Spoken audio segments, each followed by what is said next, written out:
अध्याय 1860 अंतिम निर्णय। कू और मारक क्षमता के बिना सभी बेड़े को उनसे टकराने का आदेश दे। एलिटा यह आदेश जारी करने के बाद सभी स्क्वाड्रन मुख्यालय स्तब्ध रह गए। जर्ग युओं को मारने के लिए बेड़े का उपयोग करें। इस विचार को बिल्कुल अभी पागलपन नहीं कहा जा सकता। ये कहा जा सकता है कि यह रणनीति युद्ध के इतिहास में कभी नहीं दिखाई दी। कमांडर, क्या आप गंभीर हैं? एलिटा के पीछे शाखा कमांडर ने सोचा कि उसने गलत सुना है, लेकिन वह अभी भी वो करना चाहता था। एलिटा ने अपने पीछे के लोगों के शब्दों का जवाब नहीं दिया, लेकिन विशाल संचार सना को देखा। अभी भी पूरे मानव बेड़े का लगभग 60% बचा हुआ था। संचार सना को देखते हुए 40% सना पूरी तरह से काली थी और उसका दिल ये भी बेहद दर्दनाक था, लेकिन पमी युद्ध के मैदान के कमांडर इन चीफ के रूप में उसे नहीं खोना था। सभी साथियों, हालांकि मैं आपको नहीं जानता, शायद आपकी नजर में मैं एक उच्च पदस्थ सिंहासन स्तरीय शब्द संपन्न हूं, लेकिन सब कुछ एक तरफ रखकर मैं भी आपकी तरह ही साधारण हूं। मैं सी एक साधारण मशीन हूं जो मिल्की वे अर्थ से निकली है। लड़किए, हम सब एक जैसे हैं। अगर यह युद्ध न होता तो शायद हम कभी नहीं मिलते। हम सभी अलग अलग ग्रहों से आते हैं और हम आज एक साथ मिल पाए हैं। अलीता की आवाज गुस्से और उदासी से भरी हुई थी। वह जानती थी कि उसने ऐसा क्यों किया और यह कोई अंतिम उपाय नहीं था। सभी आज हम अंतिम क्षण पर पहुंच गए हैं। हमारा मिशन हर कीमत पर भोर तक डटे रहना है। हमारे पास 1 घंटे से भी कम समय बचा है। पमी युद्ध के मैदान के सर्च कमांडर के रूप में मैं आज आप भाई बेड़े से हमारी मानव जाति को मजबूत करने की विनती करता हूं। एलिटा की आवाज जोशीपूर्ण और रणादायक थी और सुनने वाले सभी लोग चुप हो गए। संचार सना पर मूल रूप से चुप रहने वाले शाखा कमांडरों में से एक ने अपना सिर उठाया। उसकी आंखों से दृढ़ संकल्प और प्रतिदिन झलक रही थी और उसकी आवाज बेहद दृढ़ थी। मैं मानव जाति में पैदा हुआ था और मुझे मानव जाति पर गर्व है। मैं शिरोमन मानव जाति के लिए बलिदान देने और अपनी मानव जाति को मजबूत करने के लिए तैयार हूं। इस समय माहौल में हलचल मच गई थी और कई कमांडर इस समय बहुत उत्साहित थे। वे जानते थे कि अगर उन्होंने ये फैसला किया तो बचने की संभावना लगभग न के बराबर कही जा सकती है, लेकिन फिर भी उन्हें कोई हिचकिचाहट नहीं थी क्योंकि सभी के पास परिवार और यजन थे। सन तक किए जाने वाले व्यय मिल्की वे मानव जाति के लिए अंतिम निचली रेखा है। यदि मिल्की वे का उल्लंघन किया जाता है तो मानव जाति का ब्लड बिखर जाएगा। यह ऐसी चीज है जिसकी हम कभी अनुमति नहीं देंगे। लड़ना मानव जाति की रक्षा करना है, मानव जाति की रक्षा करना है, यजनों की रक्षा करना है और हर चीज की रक्षा करना है। मैं मानव जाति के लिए बलिदान देने और अपनी मानव जाति को मजबूत करने के लिए तैयार हूं। एंजल गेट, मुझे पता है कि हम वापस नहीं जा सकते। मैं वर्ल्ड वापस से भी हमारे परिवार के साथ व्यवहार करने और मेरे बको ये बताने के लिए कहता हूं कि उसके पिता एक हीरो है। धन्यवाद। सना पर कुछ कमांडरों ने भी चुपचाप दृढ़ संकल्प के आंसू बहाए। बलिदान की यह निडर भावना कुछ ऐसी चीज नहीं है जो आम लोग हासिल कर सकते हैं। अलोला बेड़े से संबंधित सभी बाधाओं को अंतरिक्ष में फेंक दें और चलो इसमें दुर्घटनाग्रस्त हो जाएं। बनाया, भले ही आप मर जाएं, आपको अभी भी किसी को अपनी पीठ पर पकड़ना होगा। एक जर्ग के रूप में मैं आपके परिवार के पूर्वजों की 18वीं पीढ़ी को बधाई देता हूं। इसे खत्म करो। कुछ समय के लिए अंतरिक्ष बेड़े जो गोलाबारी समर्थन की कमी के कारण थोड़ा उलझन में थे, ने पूरी तरह से प्रत्यक्ष किया कि लड़ाकू साक्षरता क्या है। इस समय खरबों बेड़े उन भारी जर्ग युओं की तरह सबसे आदिम बल के साथ हमला कर रहे थे। सबसे घमंडी और रद तरीके से उससे टकराया। ये देखकर अलीता ने आदेश दिया, हमारे सामान्य मुख्यालय सहित सभी एसएसएस के मुख्य बेड़े को पूरी गति से जाने दे। हम नेता होंगे। अब से अगर कोई भी एक कदम पीछे हटने की हिम्मत करता है तो मैं उसे मौके पर ही दंडित करूंगा। अगर रीता एक कदम पीछे हटती है तो आप में से कोई भी मुझ पर अपनी तलवार घुमा सकता है। मैं कभी विरोध नहीं करूंगा। अध्याय 1861। हैरान जर्ग नेता पमी युद्ध का मैदान मानव युद्धों के दूसरे छोर पर है। वहां लाखों छटपटाते जर्ग घोंसले हैं। इस बार जर्ग को बल में बाहर कहा जा सकता है।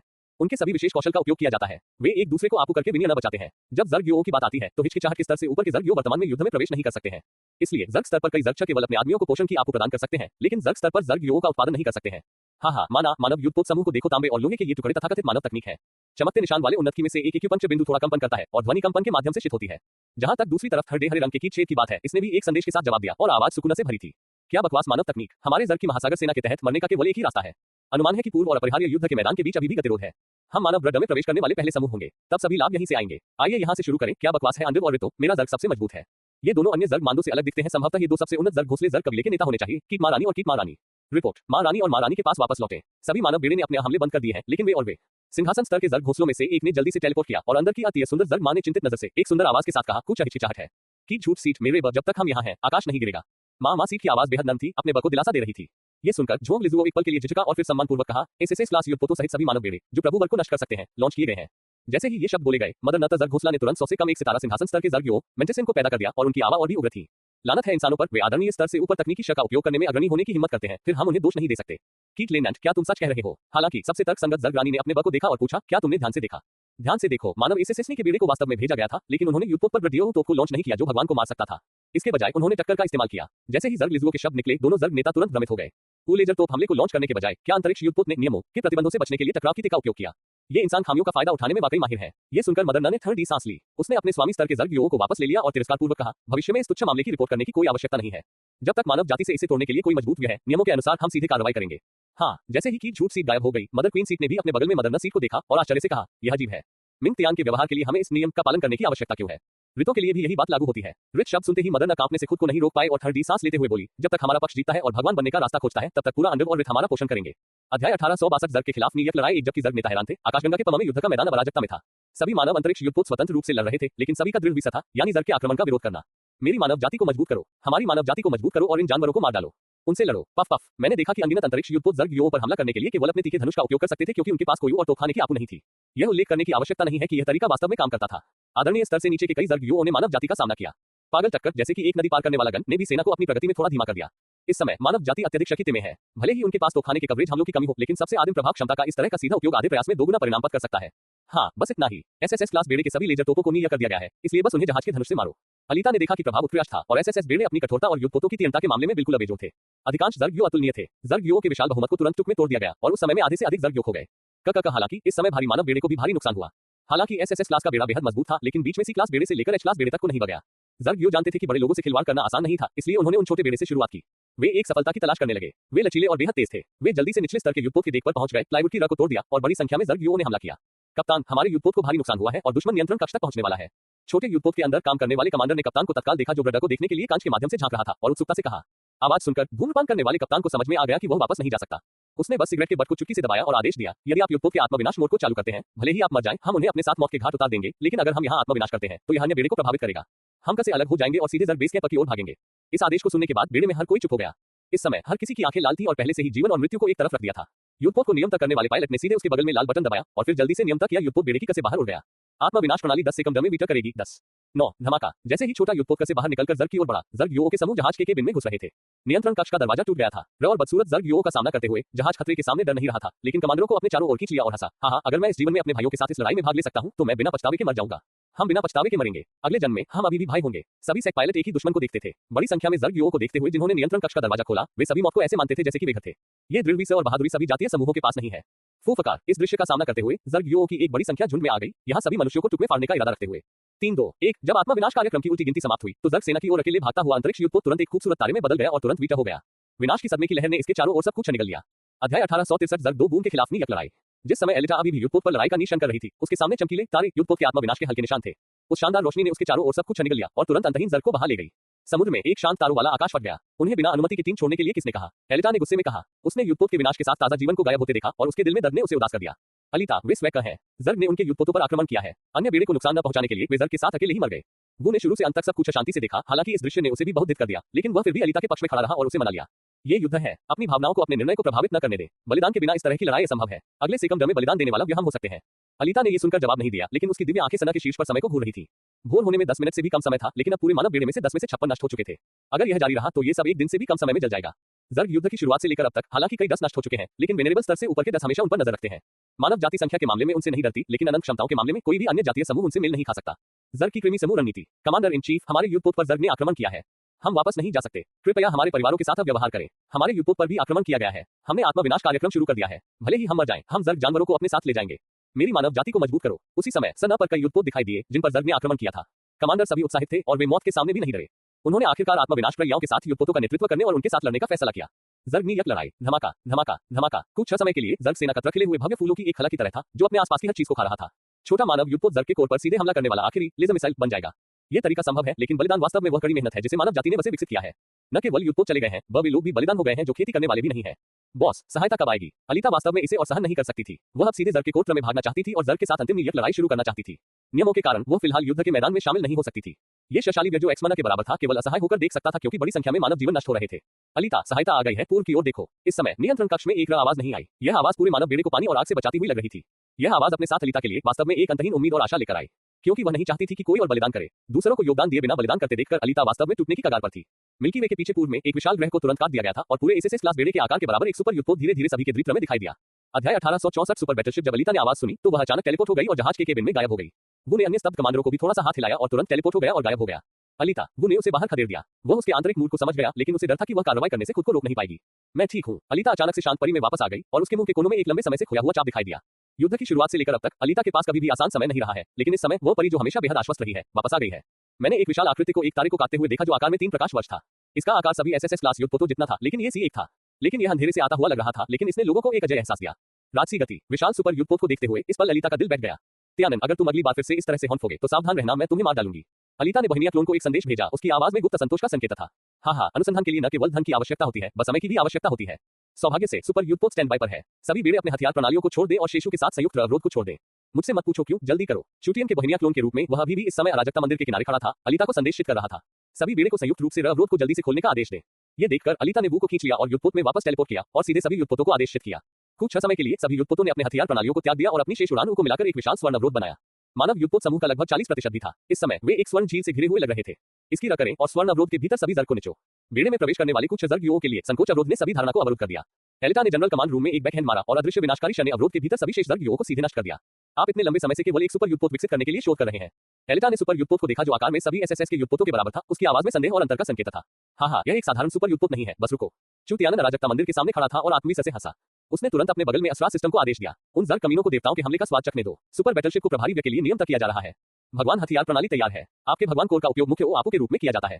विनाशकारी शक्ति 3 मिलियन प्रकाश वर्ष के स्तर तक पहुंच जाएगी। कृपया सावधान रहें, इसे जाने दें। बोहेमिया जुओ ने इस समय संकोच नहीं किया। चू तियानन के क्लोन के रूप में उसका कर्तव्य आकाशगंगा की रक्षा करना है और इस देवता के मूल में उसके देवता बनने के बाद से जबरदस्त बदलाव हुए हैं। देवता का हृदय जो पुनर्जन्म से परे है, ये बोहेमिया क्लोन की सच युद्धश है। यदि वर्तमान बोहेमिया क्लोन मूल शरीर की मूल शक्ति का उपयोग करता है तो इसकी ताकत असीम रूप से एक देवता के स्तर के करीब होगी। हाँ, दिव्य हथियार प्रणाली, दिव्य विनाश तोप सफलतापूर्वक तैयार है। 3, 2, 1 लॉन्च। धमाका। मैंने वह सुपर युद्धपोत देखा जो सूरज से भी बड़ा था। इस समय देवताओं की शक्ति के तहत पृथ्वी के बराबर की रेलगन ने आखिरकार मानव जाति से संबंधित एक दहाड़ लगाई। अध्याय 1865 योजना बाधित हुई। धमाका। सुपर बैटलशिप के रेलगन हमले के साथ जो किसी देवता के धड़ की तरह था, यह एक विशालकाय गन की तरह था जो आसमान में उड़ रहा था। अनगिनत जर्गियों की भयभीत निगाहों के नीचे धरती पर उतरने वाले देवता की तरह एक प्रकाश ने इसे एक पल में ढक लिया और सब कुछ शांत हो गया। सुपर बैटलशिप के हमले के कारण इस समय मिल्की वे का पूरा पमी युद्धत्र बेहद शांत हो गया। केवल अचानक तेज रोशनी जिसने अंधेरी रात को रोशन किया, उसने मिल्की वे को रोशन कर दिया। रुको, इस समय सभी मानव अंतरिक्ष बेड़े जल्दी से एक साथ लिपटे हुए हैं और विनाश की रोशनी आने से पहले एक संयुक्त अवरोध बनाया जाता है। इस समय वे बढ़ती लहरों में एक अकेली नाव की तरह हैं, जो इसे हवा और बारिश में बहने देती है। अलीता और वूब्रडर के सभी मजबूत पुरुषों ने भी अपनी बाधाओं को खोल दिया और संयुक्त कार्रवाई के तहत मानव जाति के अंतिम शेष युद्धपोत समूह की रखी। धमाका। विनाश की चमक लंबे समय तक बनी रही, मानो वह ब्रडर को रोशन करने वाली हो। वूब्रडर के सामने मानव जाति का सामना कर रहे मिंग कबीले के मिंग तियांग, जो मूल रूप से सेना में ध्यान कर रहे थे, ने इस समय अचानक अपनी आंखें खोली और उन्होंने पाया कि उनकी आत्मा कांप रही थी, झिझक रही थी और यह डर मानव जाति से आता है। क्या हो रहा है? मिंग तियांग का अभ्यास जबरन बाधित किया गया था। वह अचानक टेलीपोर्ट हो गया और के सेना के सामने प्रकट हुआ। उसने मिंग यानजुओ को देखते हुए भौहें सिकट जो प्रसिद्ध जाति के युद्धपोतों और मानव जाति के युद्धपोतों की कमान संभाल रहा था। मानव पक्ष में अचानक शक्ति लहर क्यों है जिसका मैं भी विरोध नहीं कर सकता। इस समय मिंग यानजुओ भी भ्रम में अपना सिर हिला रहा था। चाहे वह वही क्यों न हो, मिंग कबीले में भी हर कोई पमकी और चमकती रोशनी से आता और हैरान था। यहाँ तक कि मानव जाति भी आश्चर्य से पमकी और देख रही थी। युद्ध के मैदान का सामना करते हुए मुझे नहीं पता कि वहाँ क्या हुआ। माँ का सिंहासन, माँ की रानी, जब तुम सुनो तो जवाब दो, एक शय तुम्हारी ओर आ रही है। धमाका। हालांकि जब मिंग तियांग अभी भी ध्वनि संचरण के माध्यम से जर्ग पक्ष को बताने की कोशिश कर रहा था, तो पमा में शानदार आतिशबाजी की तरह खिलने वाली एक विशाल चमक दिखाई दी और साथ में विनाश की हवा बह गई और पूरा युद्धत्र प्रभावित हुआ। फम सने के बाद मानव युद्धपोत और अंडर युद्धपोत दोनों ने इस समय नियंत्रण करने की अपनी क्षमता खो दी और वे अंत में केवल अलग हो सकते थे। मानव युद्धपोतों से बड़ी संख्या में आदरणीय स्तर के युद्ध उभरे और यही बात नेदरवेस के लिए भी सच थी। दोनों पक्ष दुश्मन थे और जब वे मिले तो बेहद ईलू थे। जब तक आग का कोई निशान नहीं उठता तब तक युद्ध फिर से शुरू हो जाएगा। कमीने। मिंग तियांग ने देखा कि जर्ग जनजाति में व्यवधान उत्पन्न हो रहा था और मिंग के देवता राव से सौंपी गई योजना तुरंत बिखर गई। स्वाभाविक रूप से वह बहुत धित था। वह टेलीपोर्ट हो गया और सिंहासन स्तर के शक्तिशाली लोगों के साथ अपने कई अधीन को लेकर गायब हो गया। शिकारी जर्ग का समर्थन करना चाहता था, लेकिन 5 समान आकृतियों ने उसे बीच में ही रोक दिया। मिंग तियांग, यदि आप मिंग कबीले की से कमान नहीं संभाल रहे हैं तो आगे पीछे भटकना एक बुमानी भरा विकल्प नहीं है। 5 सटों के शहर का स्वामी इस क्षण का लंबे समय से इंतजार कर रहा था और उसने अपने दिल में चू तियानन के छोटे विचारों की प्रशंसा की। गुरु, जर्ग नितर रूप से तब तक नष्ट हो जाएगा। शिष्य के क्लोनों राजर्ग की मां सिंहासन और रानी को पूरी तरह से मार दिए जाने से पहले नेदर कबीले और रितो को हस्पना करने दे। ये वह आदेश था जो चू तियानन ने 5 सटों के शहर के स्वामी को सामरिक व्यव के संदर्भ में दिया था। यानी 3 जनजातियों में से कोई भी अन्य 2 जनजातियों से उन्हें मजबूत करने के लिए आता है, जब तक कि वे देवता स्तर के विशेषज्ञ नहीं है। 5 सटों के शहर का स्वामी उन्हें रोक सकता है। चीक मिंगटिन भगवान ने अपने हाथ में मिंग्यान तलवार पकड़ी और चरमराया। उसने नष्ट हो चुकी जर्ग सेना को देखा और वह बहुत धित था। यदि पमी युद्ध के मैदान में कोई अंतर खोला गया तो मानव जाति अनिवार्य रूप से मिंगजू को घेर लेगी और घेर लेगी। उसने तलवार लहराई और अपने अधीन अंडर के मजबूत लोगों के साथ सीधे आगे बढ़ी, गुस्से में दहाड़ते हुए। 5 सट। अध्याय 1866 जर्ग का विनाश। 5 सटों के शहर का स्वामी। इस समय मिंग तियांग बहुत धित था। उसने अपने हाथ में मिंग्यान तलवार लहराई और इस समय ब्रड में एक विशाल और राजसी कानून छाया का निर्णय हुआ। मूल रूप से आदरणीय स्तर से ऊपर के शक्तिशाली लोग इतनी जल्दी नहीं लड़ते, लेकिन उनके नियमों को तोड़ने के साथ ही अथवा समाप्त हो गया। मिंग तियांग, जब तक मैं 5 सटों का शहर मास्टर यहाँ हूँ, तुम में से कोई भी मिंग कबीले के बारे में सोच भी नहीं सकता। मानव जाति के अत्यधिक सम्मानित नेताओं में से एक के रूप में 5 सटों के शहर मास्टर के पास एक शक्तिशाली युद्धश है जो लोगों के दिलों में गहराई से निहित है, इस तथ्य के साथ कि वह मानव जाति की आभासी दुनिया पूर्व के प्रभारी है। जब मानव जाति संकट में थी तब 5 क्लोन आगे आए। 5 सटों और शहर के मालिकों का नेदर कबीले के साथ खून का झगड़ा था, क्योंकि उनकी की मौत नेदर कबीले के पहले पूर्वज के हाथों हुई थी। कई सालों तक 5 सटों के शहर के लौसर ने मानव जाति की खातिर जो नफरत सहन की, वह आज ब्रडीय जाति युद्ध के प्रकोप के साथ पूरी तरह से भड़क उठी। मैंने 5 सटों और शहर के लौसर के शवों को देखा, जिनकी ताकत चरम सिंहासन के बराबर थी। 5 नुकीले तारे के गठन में खड़े होकर अंडर के पागल हमले का इंतजार कर रहे थे। आकाशगंगा के अराजकता मंदिर में रेडबर्ड क्लोन चू तियानन ने युद्ध को इस बिंदु तक बढ़ते देखा। उसने ये भी समझा कि जातीय में आदरणीय स्तर से ऊपर के नियम बकवास थे, खासकर जब बात जीवन और मृत्यु की हो। बॉस, जर्ग चले गए। इस समय चू तियानन अराजकता के मंदिर में खड़ा था और जब उसने यह मधुर, शक्तिशाली और परिचित आवाज सुनी तो उसके मुंह के कोने थोड़े ऊपर उठे। सुपर युद्धपोत की तोप की बमबारी के साथ पमी युद्ध के मैदान को एक पल में दुनिया के अंत में प्रवेश करने के लिए कहा जा सकता था। जब चमक बिखर गई तो सभी मानव अंतरिक्ष युद्धपोत भी क्षतिग्रस्त हो गए। हालांकि अलीता और वू जैसे अनगिनत मजबूत इंसानों के हमले के तहत संयुक्त सुर के तहत कोई हताहत नहीं हुआ। सुपर युद्धपोत ने अपना मिशन पूरा कर लिया। अंदर के देवता का सुनहरा कोर फिर से गायब हो गया। भगवान की शक्ति आशीर्वाद के बिना सुपर युद्धपोत भी टूटे हुए पंख की तरह अंतहीन अंधेरे में गिर गया। खत्म। वू ने युद्धपोत के मलबे से बाहर छलांग लगाई और आसपास के ट्रक को साफ करने के लिए अपनी हथेली लहराई। एलिटा भी ब्रडर के बाहर खड़ी थी, आगे की अंतहीन शांति और स्वच्छता को देख रही थी और उसका दिल लंबे समय तक शांत नहीं हो सका। वू, सभी बेड़े समूहों को आदेश दे जो अभी भी आगे बढ़ सकते हैं। एलिटा ने आगे देखा और आदेश दिया। वू ने जल्दी से असरा प्रणाली के माध्यम से निशान जारी किए और मलबे से बड़ी संख्या में मानव युद्धपोतों को निकलते देखा। हालांकि विनाशकारी रेलगन इस बार देवताओं के हमले के बराबर थी और सब कुछ नष्ट कर दिया, फिर भी कुछ एसएसएसनी के बेड़े बच गए और एसएस और एसवा की एक छोटी संख्या बच गई। मानव बेड़े का समूह तेजी से आगे बढ़ा, क्योंकि जर्ग सेना से कोई हमला नहीं हुआ था, इसलिए ये रास्ते में सहज नौकायन था। जब पमी युद्धपोत समूह जर्ग बेस कैंप में पहुंचा तो एलिटा और वू जैसे बड़ी संख्या में ब्रडीय पावर हाउस ने देखा कि उन पर देवताओं का हमला किया गया था। बलरा नष्ट किया गया था, अत्यंत सुनसान और साफ है, जिसमें जर्ग की सांस का कोई निशान नहीं है। हम जीत गए, एक साधारण मानव कमांडर ने उत्साह से चिल्लाया। यह उत्साह सम्मत लग रहा था, बेड़े के हर कोने में फैल गया। अभी विनाश रेलगन की बमबारी के तहत जर्ग, जिसमें 2 जर्ग नेता मदर न और मदर क्वीन शामिल थे, सभी मारे गए और बिना होश के नष्ट हो गए। इस दृश्य ने अलीता और वू जैसे मजबूत पुरुषों को भी राहत की सांस दी। हर कोई जीत की मुस्कान से भर गया था। पूर्व के मुस्कुराने के बाद वह मुड़ा और आदेश दिया, सभी बेड़े को पूर्व की ओर जाने और पाताल लोक पर हमला करने का आदेश दे। अध्याय 1867। चू तियानन यहाँ अराजकता मंदिर में खड़ा था। उसने दूरी में अंतहीन नेदर कबीले के शिविरों को देखा। उसकी अभिव्यक्ति शांत और बिना किसी गड़बड़ी के थी। बॉस, पूरी जर्ग जाति नष्ट हो जाएगी। मैं दोहराता हूँ, पूरी जर्ग जाति नष्ट हो जाएगी। इस प्रसारण को सुनकर चू तियानन के लंबे समय से खोए हुए शांत चेहरे पर भी आराम का स्पर्श था। उसी समय वह सुनहरा दिल जिसने सुपर युद्धपोत को आशीर्वाद दिया था, अचानक उसके सामने प्रकट हुआ। प्रति के शरीर में प्रवेश करने की कोशिश कर रहा था, लेकिन उसके राज स्वीकार कर दिया गया। जाओ, मेरे पास लौट आओ। उसे इस समय तुम्हारी और भी अधिक आवश्यकता है। चू तियानन के रेडबर्ड क्लोन के रूप में वह नितर रूप से महत्व को समझता है। अब सीमा में 3 जनजातियों का पूर्ण नुकसान पूरी तरह से गायब हो गया है। पमी युद्ध के मैदान पर जीत इसने जिजिन चू तियानन को और भी अधिक आत्मविश्वास दिया। गुडोंग, सुनहरी रोशनी बिखेरने वाला दिल जिजिन चू तियानन के सामने कंपन कर रहा था, मानो दूसरे पक्ष को जवाब दे रहा हो, और अंत में गायब हो गया। जाहिर तौर पर अपने सगुरु को खोजने जा रहा था। मुझे उम्मीद नहीं थी कि मैं वास्तव में भगवान के स्तर पर सफल हो जाऊंगा। ऐसा लगता है कि मुझे और अधिक मेहनत करनी होगी। जी जिन चू तियानन ने तारों वाले आकाश को देखा और अपने मुंह के कोनों को थोड़ा ऊपर उठाया। वूश, इस समय कई उस मंदिर से एक दिव्य प्रकाश निकला। चू तियानन ने पलटकर देखा और एक अलौकिक और सुंदर आकृति को दिव्य प्रकाश के भंवर से धीरे धीरे बाहर निकलते देखा, जो अचानक हॉल में प्रकट हुआ। लड़की के हर कदम के साथ धीरे धीरे आगे बढ़ते हुए जमीन धीरे धीरे झील पर लहरों की तरह फैलती है। बेजोड़ चमकदार आंखों और विश्व प्रसिद्ध सुंदरता की जोड़ी अराजकता मंदिर में थोड़ी चमक जोड़ती है। अराजकता मंदिर में प्रति कर रहे कई शक्तिशाली पुरुष एक पल के लिए दंग रह गए जब उन्होंने ऐसी सुंदर लड़की की उक्ति देखी। वे सभी इस अलौकिक और बेजोड़ सुंदरता से आगता और हैरान थे। मैं जाऊंगा, वह मुझसे कहीं अधिक सुंदर है। फे गटियनज़ू ने सुंदर लड़की की उक्ति को देखा। उसे लगा कि उसने एक पल में अपनी महिमा खो दी है, लेकिन वही नहीं कर रही थी। वह अंदर से और भी अधिक प्रसन्न थी। यह उसकी छोटी भतीजी है। क्या यह मेरी बेटी है? लुओ तियानज़ू ने अभी समय शेंगुआंग लड़की को देखा। वह अभी भी इसे स्वीकार नहीं कर रहा था। उसके चारों ओर कई इलू और इलू नजरें थी, और पमी स्वर्गपोक के महल के कुछ शाही मन जो उसके करीब थे उसे देख रहे थे। भगवान, उसने चुपके से आह भरी। ये लड़की इतनी सुंदर कैसे है? दिव्य प्रकाश के भंवर से बाहर निकलती हुई सुंदर आकृति को देखकर चू तियानन ने परिचित आभा और आभा की तीव्रता को महसूस किया, जो चरम सिंहासन के बराबर थी, और उसके मुंह के कोने फिर से ऊपर उठ गए। ऐसा लगता है कि इस बार आपकी सफलता बहुत सफल रही और कोई प्रतिक्रिया नहीं हुई। अपनी पारंपरिक पीली पोशाक पहने हुए आश्चर्यजनक रूप से सुंदर लड़की पृथ्वी से उतरती हुई परी की तरह धीरे से चू तियानन के पास आई।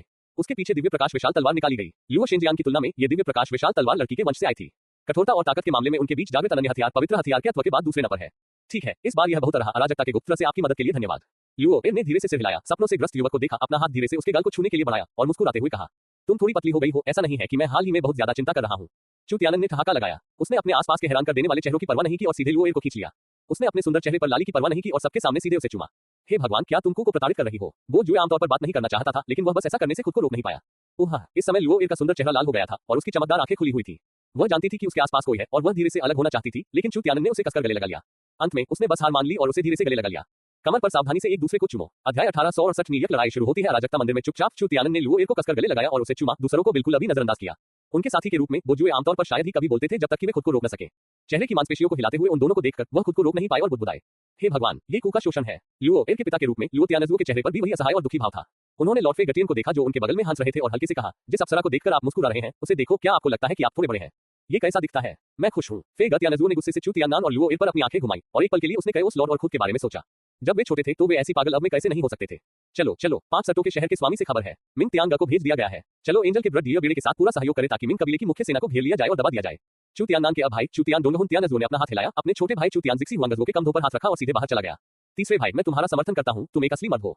काले कपड़े पहने एक युवक जो कुछ हद तक चू तियानन जैसा दिखता था ने चेहरे पर मुस्कान और अंगूठे को ऊपर करके प्रशंसा में कहा, तुम यहाँ भी आओ। जिहुआंगज़ू ने काले चेहरे वाले काले कपड़े पहने युवक के कान खींचे और सीधे बाहर चला गया। बाद वाले ने अचानक मुंह बनाया और रोया। दूसरे भाई, कृपया नम्र रहें, यहाँ बहुत सारे लोग हैं, मुझे कुछ सम्मान दो। भाई, उसे नीचे खींचो और अपना चेहरा दिखाओ। तीसरे भाई ने आखिरकार तुम्हें फिर से जीवित कर दिया। रक्त के आशीर्वाद से तुम भगवान के स्तर के शिखर पर हो। चू तियानबे, दूसरों को मत बताना कि तुम भविष्य में मेरे भाई हो। मैं उस व्यक्ति को अपमानित करने का जोखिम नहीं उठा सकता। शिवांगज़ू ने तिरस्कार के साथ काले रंग के युवक को देखा, लेकिन उसके हाथ की ताकत बिल्कुल अभी कम नहीं हुई। हाँ, चलो भी, मिस्टर बोहेमिया के कुछ निजी मामले हैं, कृपया इसे न देखें। वो जुए ने भी अपना हाथ हिलाया और बाहर चला गया। कई मजबूत आदमी एक दूसरे को देखते हुए जोर से हंसे। चले जाओ। मूल रूप से हलचल वाला कयोस मंदिर धीरे धीरे शांत हो गया और समय धीरे धीरे बीत गया। चू तियानन ने अपने होठों को खोलने के बाद अपनी बाहों में सुंदर लड़की को देखा, जिसका चेहरा लाल सेब की तरह लाल था, और वह मुस्कुराया। अगर आपकी ऐसी पत्नी है तो एक पति इससे ज्यादा क्या मांग सकता है? ये सुनकर लुओ का सुंदर चेहरा और भी लाल हो गया। उसने दूसरे व्यक्ति के कंधे को काटा और गुनगुनाया, किसने कहा कि मैं तुमसे शादी करना चाहती हूँ? एक नार्सिसिस्ट। हालांकि उसने ऐसा कहा, लेकिन लुओ की चमकीली आंखें खुशी और संतोष से भरी हुई थी। हाँ, जब मैं वापस आऊंगा और ऋतु और अन्य लोगों से निपटूंगा तो हम शादी कर लेंगे। अब मुझे बाहर जाकर लड़ना होगा। चू तियानन ने लुओ को छोड़ दिया, अपना हाथ बढ़ाया और लड़की की नाक के पुल को खरोंच दिया और मुस्कुराते हुए कहा, मैं भी तुम्हारे साथ लड़ना चाहता हूँ। मैं भी अब चरम सिंहासन पर हूँ। मैं तुम्हारी मदद कर सकता हूँ और तुम मना नहीं कर सकते। लुओ ने गंभीरता से कहा, अपने पीछे विशेष हथियार पकड़े हुए। हालांकि लुओ शेंजियान चला गया है, मैं इस बार जाग गया और यह पता चला कि मेरे शरीर में अभी भी एक रक्तरेखा हथियार है। इसे विकसित करने के बाद मुझे इसे एक पवित्र हथियार के स्तर तक अब्दर करने में सक्षम होना चाहिए। इसे कुई शेंजियान कहा जाता है। लुओ के सुंदर चेहरे पर गंभीर भाव देखकर चू तियानन मुस्कुराए बिना नहीं रह सका और बोला, भले ही तुम युद्ध में शामिल नहीं होना चाहते हो, मुझे तुम्हें जाने देना होगा। तुम जो कर सकते हो करो और मुझसे बहुत दूर मत रहो, ठीक है? आवाज सुनकर लुओ ने खुशी से सिर हिलाया और मुस्कुराते हुए कहा, ठीक है। बू मिल्की वे के युद्ध के मैदान पर इस समय बड़ी संख्या में मजबूत इंसान बलपूर्वक बाहर है। कई उस मंदिर में एकत्र हुए सभी लोग हेज मुख्यालय की ओर बढ़ रहे हैं। जब अलिखित नियम टूट गए हैं तो उनकी रद्द करने की कोई आवश्यकता नहीं है। आदरणीय स्तर से ऊपर के मजबूत लोग इसमें शामिल होते हैं। युद्ध के मैदान का मतलब है कि नीयत लड़ाई शुरू हो गई है। अध्याय 1869। बोहेमिया स्टार बीस्ट मार डालो। मानव जाति को नष्ट करो और हम रडर के सस्वामी होंगे। पाताल लोक के बेस कैंप का नेतृत्व प्लूटो करता है, जिसमें प्लूटो जैसे सिंहासन स्तर के कई शक्तिशाली लोग हैं। मिंग तियांगा के नेतृत्व के बिना उनके पास अभी भी कई चरम सिंहासन स्तर की शैया हैं। इस समय नेदर रेस के शक्तिशाली लोग झुंड में आ गए और मानव जाति के साथ एक नियत लड़ाई शुरू कर दी।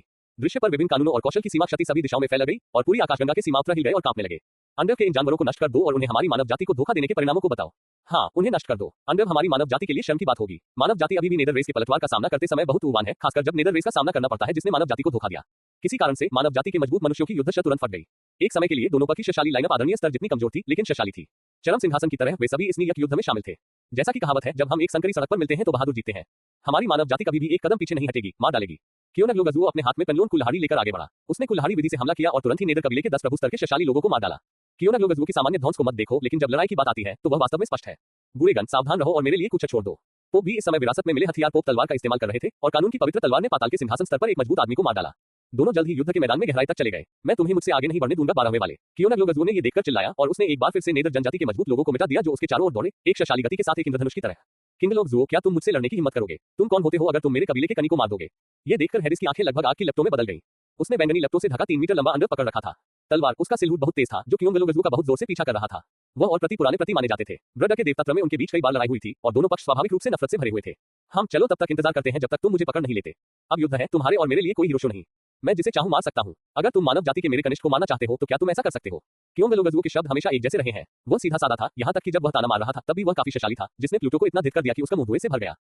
क्योनगलुगजुओ, मैं तुम्हारे साथ मौत तक लड़ना चाहता हूं। धमाका, पेंग पेंग, पफ। अराजक अंतिम लड़ाई में मानव युद्धपोत समूह का सामना नीदरलैंड कबीले के युद्धपोत समूह से हुआ। मानव आदरणीय वर्ग के युओं ने नीदरलैंड कबीले के आदरणीय वर्ग के खिलाफ लड़ाई लड़ी। लॉर्ड वर्ग ने लॉर्ड वर्ग के खिलाफ लड़ाई लड़ी और शीर्ष स्तरीय लड़ाकू सिंहासन वर्ग के लिए, जो दोनों कुलों की रीढ़ है, स्वाभाविक रूप से वे एक सिंहासन स्तरीय खूनी लड़ाई की तलाश करेंगे। सीधे शब्दों में कहें तो यह मजबूत पुरुषों के बीच की लड़ाई है। हर सिक्के जान जा रही है। इस लड़ाई का पैमाना एक ब्रडीय युग पहले की विनाशकारी लड़ाई से भी बड़ा है। पुकारो, बोहेनिया के क्लोन के रूप में बोहेनिया चू तियाननान के पास इस समय छिपाने के लिए कुछ भी नहीं था। वह गुस्से से धारा इसकी अपनी हिंसक युद्धशा है जो सामान्य जनजातियों की युद्धशा से 1.5 गुना अधिक है। जब हेड्स कबीले के बलवानों ने बोहेनिया स्टार बीस्ट को अचानक युद्ध के मैदान में शामिल होते देखा तो प्लूटो स्टार बीस्ट अचानक युद्ध के मैदान में शामिल हो गया। सेंट हेड्स के साथ एक दूसरे को देखते हुए उन्हें पता था कि उन्हें स्टार बीस्ट को युद्ध के मैदान में घुसने नहीं देना चाहिए, अन्यथा नेदर कबीले को नितर रूप से भारी नुकसान उठाना पड़ेगा। अध्याय 1870 का पीछा, बोहेनिया स्टार बीस्ट, बोहेनिया तारामंडल। क्या आप बोहेनिया तारामंडल है? जब प्लूटो और प्लूटो ने चू तियानन के रेडबर्ड क्लोन को फिर से देखा तो उनके चेहरे पर आश्चर्य दिखाई दिया। अब प्लूटो के रक्तरेखा के आशीर्वाद के कारण वे दोनों परम सिंहासन के स्तर पर हैं, लेकिन वे अकेले रेडबर्ड स्टार बीस्ट चू तियानन का सामना करने की हिम्मत नहीं कर पाए। बोहेनिया स्टार बीस्ट की युद्धशा के कारण इसे नियम तक करने के लिए समान स्तर के कम से कम 2 मजबूत पुरुषों की आवश्यकता होती है। मूल रूप से हमारी मानव जाति का दुनिया से कोई झगड़ा नहीं था और वह केवल रितो के खिलाफ लड़ना चाहती थी। हालांकि आप भी उन्हीं कामों में शामिल हो गए हैं। ये वास्तव में हमारी मानव जाति के लिए शर्म की बात है। आज आपकी अंडर जनजाति नष्ट हो जाएगी। बोहेनिया स्टार बीस्ट की आवाज धीमी और गहरी थी और उसकी बैंगनी आंखें गौर से घूर रही थी। दोनों प्लूटो में हत्या का इरादा है। हाँ, तुम मानव जाति अभी भी हमारी हेड्स जाति को नष्ट करना चाहते हो। प्लूटो ने ये सुनकर तिरस्कारपूर्वक उपहास किया और उपहास किया, मुझे डर है कि तुम नहीं जानते कि हमारा महान राजा रास्ते में है। जब तक हमारा भगवान आता है तुम्हारी मानव जाति एक पल में मिट जाएगी। तो मैं पहले तुम्हें नष्ट कर दूंगा। एमेथिस्ट स्टार बीस्ट ने एक गगनभेदी धार लगाई और वह सबसे घमंडी और शक्तिशाली टक्कर बल के साथ बाहर निकल गया। प्लूटो और प्लूटो ने पर उपहास किया और वे टेलीपोर्ट हो गए और जगह पर गायब हो गए। चू तियानन को व्यर्थ में हमला करने दिया। तुम अपनी छोटी सी चाल के आधार पर इसके बारे में सोचने की हिम्मत करते हो। प्लूटो ने पहले तो तिरस्कारपूर्वक मजाक उड़ाया, लेकिन जब उसे पता चला कि एमेथिस्ट स्टार बीस्ट का लयवे नहीं, वह हेड्स का बेस कैंप था, तो उनके चेहरे आखिरकार बदल गए और अचानक गुस्से से दहाड़ने लगे। जी जिंगजू, अगर तुमने हमारे नेदर कबीले के बेस कैंप में घुसने की हिम्मत की तो तुम मर जाओगे। जरूर, कुछ गड़बड़ है। ऐसा लगता है कि यहाँ कुछ होना चाहिए। जी जिंग चू तियाननान ने दूसरे पक्ष को नजरअंदाज कर दिया। उसने पहले भी प्रसिद्ध कबीले के बेस कैंप में एक परिचित लेकिन अपरिचित भावना महसूस की थी और तुरंत ही वह आकृति सुपर लाइट से दूर चली गई। प्लूटो, जब स्वर्ग के देवता और नर्क के देवता दूर होते हैं तो शक्तिशाली लोग प्रभावी होते हैं। वे स्वाभाविक रूप से दूसरे पक्ष को उनकी नाकाबंदी तोड़ते हुए नहीं देख सकते। इसे मेरे ऊपर छोड़ दो। प्लूटो गुस्से में था। उसने वास्तव में उम्मीद नहीं की थी कि दूसरा पक्ष इतना चालाक होगा। अलीता, इस समय बोहेनिया स्टार बीस्ट ने अपनी परिधीय दृश्य पमा की ओर देखा। तुरंत ही एक जानवर की धार के साथ एक बैंगनी प्रकाश और उसके बाद एक हरा प्रकाश आसमान से गिरा और मेचा गुलाबी मुंह अचानक प्लूटो और हेड से टकरा गई। पवित्र दृश्य के सामने 10,000 फीट ऊंची स्वर्गदूतीय प्रकाश की एक शॉक वेव सेट की गई। को देखते हुए प्लूटो और दोनों को स्वर्गदूत की रोशनी को मारने के लिए अपने स्वयं के कानूनों का उपयोग करना पड़ा। जब प्रकाश फैल गया तो एक पतला मेचा सिलहूट पृथ्वी से उतरने वाले देवता की तरह पूर्व के सामने दूर नहीं खड़ा था। हालांकि लड़की पतली और चुलबुली थी, लेकिन एक आदमी के हावी होने की क्षण ने प्लूटो और हेड्स को उसके साथ गंभीरता से व्यवहार करने के लिए मजबूर किया। ठीक है, एंजल कबीले के अवशेष अभी भी जीवित हैं। प्लूटो हाथ में नर्क की ज्वाला तलवार लेकर आगे बढ़ा। उसका फिगर इतना तेज था कि उसकी चलती हुई आकृति को पकड़ना असंभव था। एलिटा ने को देखा और अपने पीछे एंजल सेंट को बाहर निकाला। हथियार ने चुपचाप आगे की ओर इशारा किया, लापरवाही से उसे रोका और अंत में प्लूटो के हमले का पूरी तरह से विरोध किया। हिंसक हवा अचानक सभी दिशाओं में बह गई और एक पवित्र हथियार और एक अंधेरे लो तलवार का प्रभाव एक पहाड़ और सुनामी की तरह फैल गया। लानत है, यह एक पवित्र हथियार है। मैं तुम्हारी मदद करने के लिए यहाँ हूँ। अंडर सेज ने देखी और उसका चेहरा लाल हो गया। उसने अंडर तलवार से वार किया जो बैंगनी लपटों से भी जल रही थी। तलवार तेज तलवार की लहर को पार कर गई और सीधे रीता पर निशाना साधा। तुम्हारा प्रति मैं हूँ। उसी समय जब बैंगनी तलवार की लहर ने हमला किया, वो ने एक स्वयं ढाल पकड़ी और सीधे अलीता के दूसरी तरफ एक भयंकर बल के साथ खड़ा था, हेड्स के हमले का विरोध करते हुए और उपहास किया। जब तक हम यहाँ हैं तुम कभी भी हमारी सुर को नहीं तोड़ सकते। अध्याय 1871 ऋतु के साथ सच पुकारते हैं। जब चू तियानन नेदर कबीले के बेस कैंप में टेलीपोर्ट किया तो उसके आसपास के कई शक्तिशाली नेदर कबीले के युवती को देखकर बेहद हैरान हो गए और आखिरकार एक एक करके आगे बढ़े। इस स्टार बीस्ट को मार डालो और उसे राजा के पोर्टल के करीब मत आने दो। इसे मार डालो। मैंने देखा कि नेदर जनजाति के कई मजबूत लोग एक शक्तिशाली आक्रमण कर रहे हैं। उनमें से हर एक भगवान के स्तर के शिखर पर था। अगर यह सामान्य होता तो इस तरह की युद्ध शनित रूप से ब्रड में शक्तिशाली मानी जाती, लेकिन इस समय जिजिन चू तियानन के सामने वे सभी छोटे भाई हैं। नीत रूप से कुछ गड़बड़ है। यह अंडर के भगवान स्तर के एक शक्तिशाली व्यक्ति के लिए एक पोर्टल निकला। यदि वह नष्ट हो जाता है तो वह इतनी जल्दी उसका समर्थन नहीं कर पाएगा। जिजिन चुतियानन इन लोगों पर ध्यान देने में बहुत आलसी था और सीधे अपने मुंह में आकाश तक पहुंचने वाली बैंगनी रोशनी को संघनित कर दिया। बैंगनी प्रकाश अत्यंत शक्तिशाली था और अंत में ये स्वर्ग और पृथ्वी को नष्ट करने की शक्ति के साथ बाहर निकला। सांस की रोशनी का स्तंभ तुरंत ही बड़ी संख्या में अंडर के लोगों को मार डाला जो उसकी ओर भागे, जो मिटा देते हैं और नष्ट कर देते हैं। हम छोटे चुआ का एक झुंड। चुतियानन ने तुरंत ही बड़ी संख्या में लॉर्ड लेवल नेदर कबीले का सफाया कर दिया, फिर थर्ड सांस ली और नेदर कबीले के बेस कैंप के सामने पहुंच गया। वह पोर्टल को हथेली से तोड़ने वाला था, लेकिन चांदी की रोशनी की कई किरणों को तुरंत बाहर निकलते हुए एक अजय बल के साथ आते हुए बोहेनिया चुतियानन की आकृति ने तिको टाल दिया। बोहेनिया स्टार बीस्ट ने थर्ड सांस ली और उसकी आंखें बेहद तेज हो गई। उसने महसूस किया कि उसकी ओर आ रही चांदी की रोशनी की आभा ने संदेह व्यक्त की थी। हाँ, मुझे वास्तव में उम्मीद नहीं थी कि मिंग कबीला वास्तव में बेकार है। उन्हें थोड़ी देर के लिए रुकने दें और हमसे मदद मांगे। चांदी की रोशनी के निशान धीरे धीरे खत्म हो गए और मिंग तियानगा के बराबर ताकत में उतार चढ़ाव वाले केवल 7 चांदी के राक्षस चुमे तियाननान के सामने दिखाई दिए। चांदी के राक्षसों को राक्षसों के बजाय ऋत कहा जाता है क्योंकि वे बहुत अधिक स्वर्गदूतों की तरह दिखते हैं, लेकिन उनका पवित्र दिखने वाला रूप धोखे से भरा है। हाँ, ये पोर्टल बहुत उपयोगी है। आप चाहें तो इसे नष्ट नहीं कर सकते। शीशे में चांदी की आकृति ने अपने कंधे पर पारा जैसे तरल से बनी एक दरांती पकड़ी हुई थी। इसने बोहेनिया स्टार बीस्ट को तिरस्कार से देखा। अस्वीकृत, ऐसा लगता है कि हमारे ऋतु 7 सट्टों को कार्रवाई करनी होगी। ये सुनकर बोहेनिया स्टार बीस्ट ने को देखते ही गंभीर हो गया। चुतियाननान जानता था कि प्रतिशक्तिशाली था और उसके बराबर कहा जा सकता था, इसलिए उसे लापरवाह नहीं होना चाहिए। गन कबीले का मंदिर इस समय इस न को 2 शक्तिशाली आकृतियों ने पूरी तरह से नष्ट कर दिया है। ब्रड की सबसे ऊपरी मंजिल पर पूरी गन दुनिया नष्ट हो गई है। खाली खोल के अलावा कुछ अभी नहीं बचा है। ब्लू गन दिव्य ज्वाला। जैसे ही विशाल गन के आकार का सितारा जानवर अपने मुंह से आग का एक स्तंभ छिड़कता है जो लाखों लोगों को बदल सकता है, ब्रड के शीर्ष पर दुनिया का तापमान तुरंत बहुत अधिक गर्म हो गया, जबकि दूसरी तरफ एक शूल पकड़े हुए सुनहरा आंकड़ा था। सुनहरे चमक के एक झरने ने उसे घेर लिया। सभी कैगलोग दिव्य ज्वाला सोने को निगल लिया। कैगलोग, मैं तुम्हें एक आखिरी मौका देता हूं। चुतियानन चिल्लाया। तियानझिंग गन हेल्बर्ट को पकड़े हुए और कैगलोग स्टार जानवर के करीब जाकर एक झटके में प्रति के बहुत सारे तराजू को गिरा दिया। शीके को नहीं मारा जा सकता। चलो। कैगलोग स्टार जानवर अपने शक्तिशाली और लाभप्रद पंजे लहराते रहे, चुतियानन की आकृति को टुक में तोड़ने की कोशिश करते रहे, लेकिन ये प्रति की गति को बिल्कुल भी नहीं पकड़ सका और दोनों पकी आत्मा और ई के बीच अभी भी कुछ अंतर है। यह अब चुतियानन की आत्मा के दायरे में कैद है और बाहर निकलना मूल रूप से असंभव है। तो मुझे दोष मत दो। चुतियानन की आंखों में आखिरकार जानलेवा इरादे का संकेत था और तियानझिंग गन हेल्बर्ट की सुनहरी चमक उभरी और अंत में एजोर गन स्टार बीस्ट के सिर पर जोरदार प्रहार किया और बाद में प्रति में करा उठा। नीचे गिरो। तियानझिंग गन हेल्बर्ट की शक कैगलोग स्टार बीस्ट पूरी तरह से असहनीय है, क्योंकि चुतियानन की आत्मा मूल ब्रड में सबसे मजबूत है और यहाँ तक कि मूल ब्रड को भी पार करती है, क्योंकि वह मूल दुनिया से आता है। अध्याय 1872 बाजरा अनाज बूम। जब चुतियानन ने तियानझिंग गन हेल्बर्ट को पकड़ लिया और कैगलोग स्टार बीस्ट को जमीन पर गिरा दिया और प्रति के चेहरे के सामने तेज हेल्बर्ट ब्लेड रखा, तो उसने सीधे कैगलोग स्टार बीस्ट को नहीं मारा, बल्कि पहले नियम तक करने का विकल्प चुना। दूसरे पक्ष को फिर से तुम्हारे साथ लड़ने दो, क्योंकि समय अब और नहीं था। चुतियानन जानता था कि वह अब और देरी नहीं कर सकता। हार मान लो, या तो मर जाओ या मेरे सामने आत्मसमर्पण कर दो। चुतियानन को वास्तव में दूसरे पक्ष की लड़ने की शक्ति आवश्यकता थी। वह चिल्लाया। उसकी गति इतनी शक्तिशाली थी कि कैगलोग स्टार बीस्ट पूरी तरह से विरोध करने में असमर्थ था। एजोर गन स्टार बीस्ट ने बिना किसी लाभ के संघर्ष किया। भले ही वह एक देव स्तर का जानवर था, लेकिन ऐसा लगा कि वह चुतियानन की ताकत के दबाव में एक नकली भगवान था। ताकत में अंतर थोड़ा अलग है। हम या तो तुम मुझे मार दो या मुझे मार दो। क्या तुम चाहते हो कि मैं तुम्हारा सवार बनूं? मैं अपना सम्मान नहीं खोना चाहता। कैगलोग स्टार बीस्ट ने थर्ड सांस ली। यह अचानक इतना निर्दयी लग रहा था कि इससे लोग असहज महसूस करने लगे। ये थोड़ा उल्टा लग रहा था। मैंने तुमसे बस मेरी मदद करने के लिए कहा था। मैंने तुम्हें बचाया। क्या तुमने नहीं कहा था कि तुम मुझ पर एहसान करते हो? तुम इसका सम्मान भी नहीं कर सकते। चुतियानन ने ये सुनकर भौहें सिका। उसने उम्मीद नहीं की थी कि इस कैगलोग स्टार बीस्ट से निपटना इतना मूल्य होगा और इतना प्रतीता होगा। एक ब्रडीय देवता के लिए प्रति सबसे महत्वपूर्ण चीज है, लेकिन दूसरा पक्ष इसकी बिल्कुल भी परवाह नहीं करता है, जिससे लोगों को अपनी बात से पीछे हटने का एहसास होता है। हम तुम्हें इंसान किसने बनाया? मैं युवानजू जैसे कचरे के साथ दूसरी बार तुम पर कैसे भरोसा कर सकता हूँ? कैगलोग स्टार बीस्ट ने दहाड़ते हुए युवानजू की ओर अपनी आंखें घुमाई और गुस्से से कहा। युवानजू, याद रखना, हालांकि मैं इस जीवन में तुम्हारी मदद नहीं कर सकता, लेकिन मेरी बेटी को मारने की नफरत असहनीय है। मुझे अगले जीवन में तुमसे मिलने मत देना, अन्यथा मैं तुम्हारे लिए जीवित रहना असंभव बना दूंगा। एजोर गन स्टार बीस्ट की दहाड़ खत्म होने के तुरंत बाद उसने बस अपनी आंखें बंद कर ली और अपना सिर जमीन पर रख दिया और गुनगुनाया, तुम जो चाहो उसे मारना या दोष देना चाहते हो। युवक, तुम सही हो। दोष इस पूर्वज का है। कैगलोग स्टार बीस्ट इस समय ऐसा लग रहा था जैसे उसका वध किया जा रहा हो, जिससे चुतियानन बहुत चिंतित हो गया। प्रति के जी स्वभाव ने उसे वास्तव में थोड़ा पागल बना दिया और वह उसे चाकू से काटना चाहता था। कैगलोग स्टार बीस्ट ने बस बर्तन को तोड़ दिया और उसे फेंक दिया और उसकी बेटी मर गई। हालांकि उसके पास अभी भी अपना वंश था, लेकिन अपने करीबी रिश्तेदारों के बिना उसका कोई मतलब नहीं था। उसके लिए देवता के बल अपने करीबी रिश्तेदारों की रक्षा करना चाहते थे। युवानजू ने दृश्य को देखते हुए भौहें सिकोड़ ली। अंत में उसने बस अपना सिर हिलाया और आह भरी। उसकी आंखों में गुस्सा गायब हो गया था, तुलना में निराशा का एक संकेत था। उसने शून्य में फूस फूसाया। बाहर आओ, जियाओ मिली। मैंने सुना है कि तुम्हारे पिता दामिली ने अभी क्या कहा। मैं अब उनके साथ सहयोग नहीं कर सकता। बाजरा के दाने। ये सुनते ही कैगलोग स्टार बीस्ट ने तुरंत अपना सिर उठाया। चारों ओर देखने के बाद उसने अचानक लाल रंग की एक लड़की को देखा। वह आंसुओं से भरे सुंदर चेहरे के साथ उसे देख रही थी। कैगलोग का मुंह खुला हुआ था। उसने अपना मुंह खोला और अभी समय कहा, मेरे बत तुम नहीं हो। ये दृश्य देखकर चुतियानन ने भी आश्चर्य से युवानजू को देखा। बाद वाले ने उसे थोड़ा सिर हिलाया, फिर तियानझिंग गन हेल्बर्ट वापस ले लिया और सब कुछ देखते हुए युवानजू के पास खड़े हो गए। इस समय चुतियानन स्पष्ट रूप से महसूस कर सकता था कि उसके बगल में युवानजू की आभासी आकृति थोड़ा काम रही थी। ये भावनाओं और लालसाओं का एक निशान था जिसका वह इतने लंबे समय से इंतजार कर रहा था, और इस समय युवानजू की आंखों में केवल वह छोटी लड़की थी। वह आकृति अब दूसरों को समायोजित नहीं कर सकती। पिताजी, आपने वास्तव में मुझे निराश किया है। लाल रंग की लड़की लिहुआ ने अपनी आंखों में आंसू के साथ एजोर गन स्टार जानवर को देखा। उसकी आवाज भर आई। अध्याय 1873 पिता और बेटी की मुलाकात। पिताजी, आपने मुझे बहुत निराश किया। मुझे उम्मीद नहीं थी कि आप इतने लंबे समय तक फंसे रहेंगे। अब जब भाई युवान आपको बचाने के लिए लोगों को लेकर आए हैं, तो आप दयालुता का बदला लेने जा रहे हैं। लाल रंग की लड़की ने अपनी भावनाओं पर नियंत्रण खो दिया। वह बोलते बोलते और भी ज्यादा ऊर्जित हो गई। स्टार बीस्ट अंदर से बहुत कमजोर था। उसने वह सब कुछ देखा जो पहले हुआ था। हालांकि युवानजू ने पहले भी गुस्से में शब्द कहे थे, लेकिन वह वास्तव में नाराज या जित नहीं था। इसके विपरीत उसके पिता ने शब्दों के पीछे का अर्थ बिल्कुल नहीं देखा।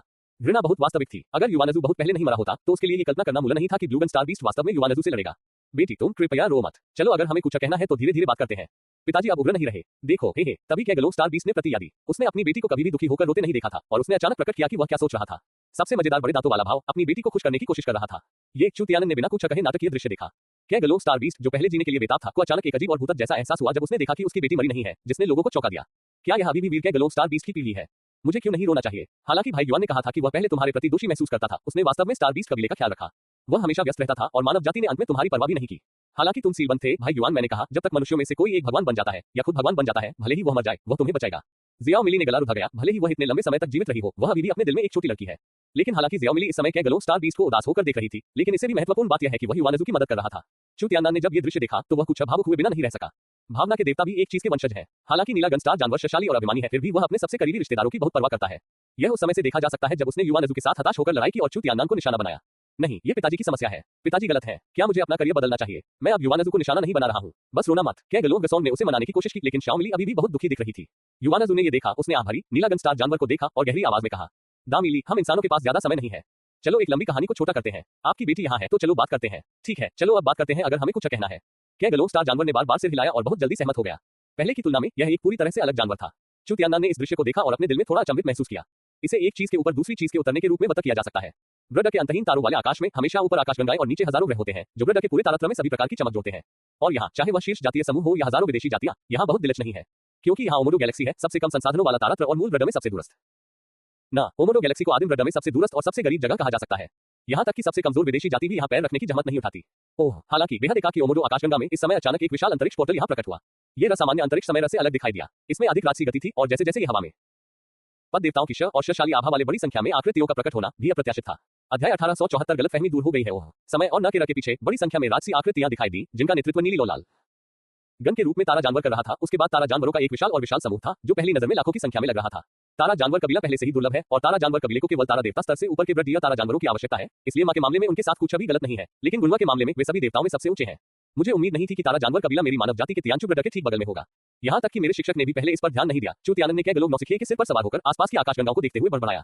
हालांकि चू तियानन ने युआनज़ू और कैगलो स्टार जानवर की बेटी जियाओ मिली के बीच पूर्ण एथनिक को समझा। युआनज़ू वास्तव में एक सावधान व्यय है। वह जानता है कि जब वह मानव जाति का प्रबंधन कर रहा होता है तो वह अंतरिक्ष सितारा जानवर कबीले को अपने बगल में रखना भी नहीं भूलता, ताकि उसे आगे पीछे संभालना सुविधाजनक हो सके।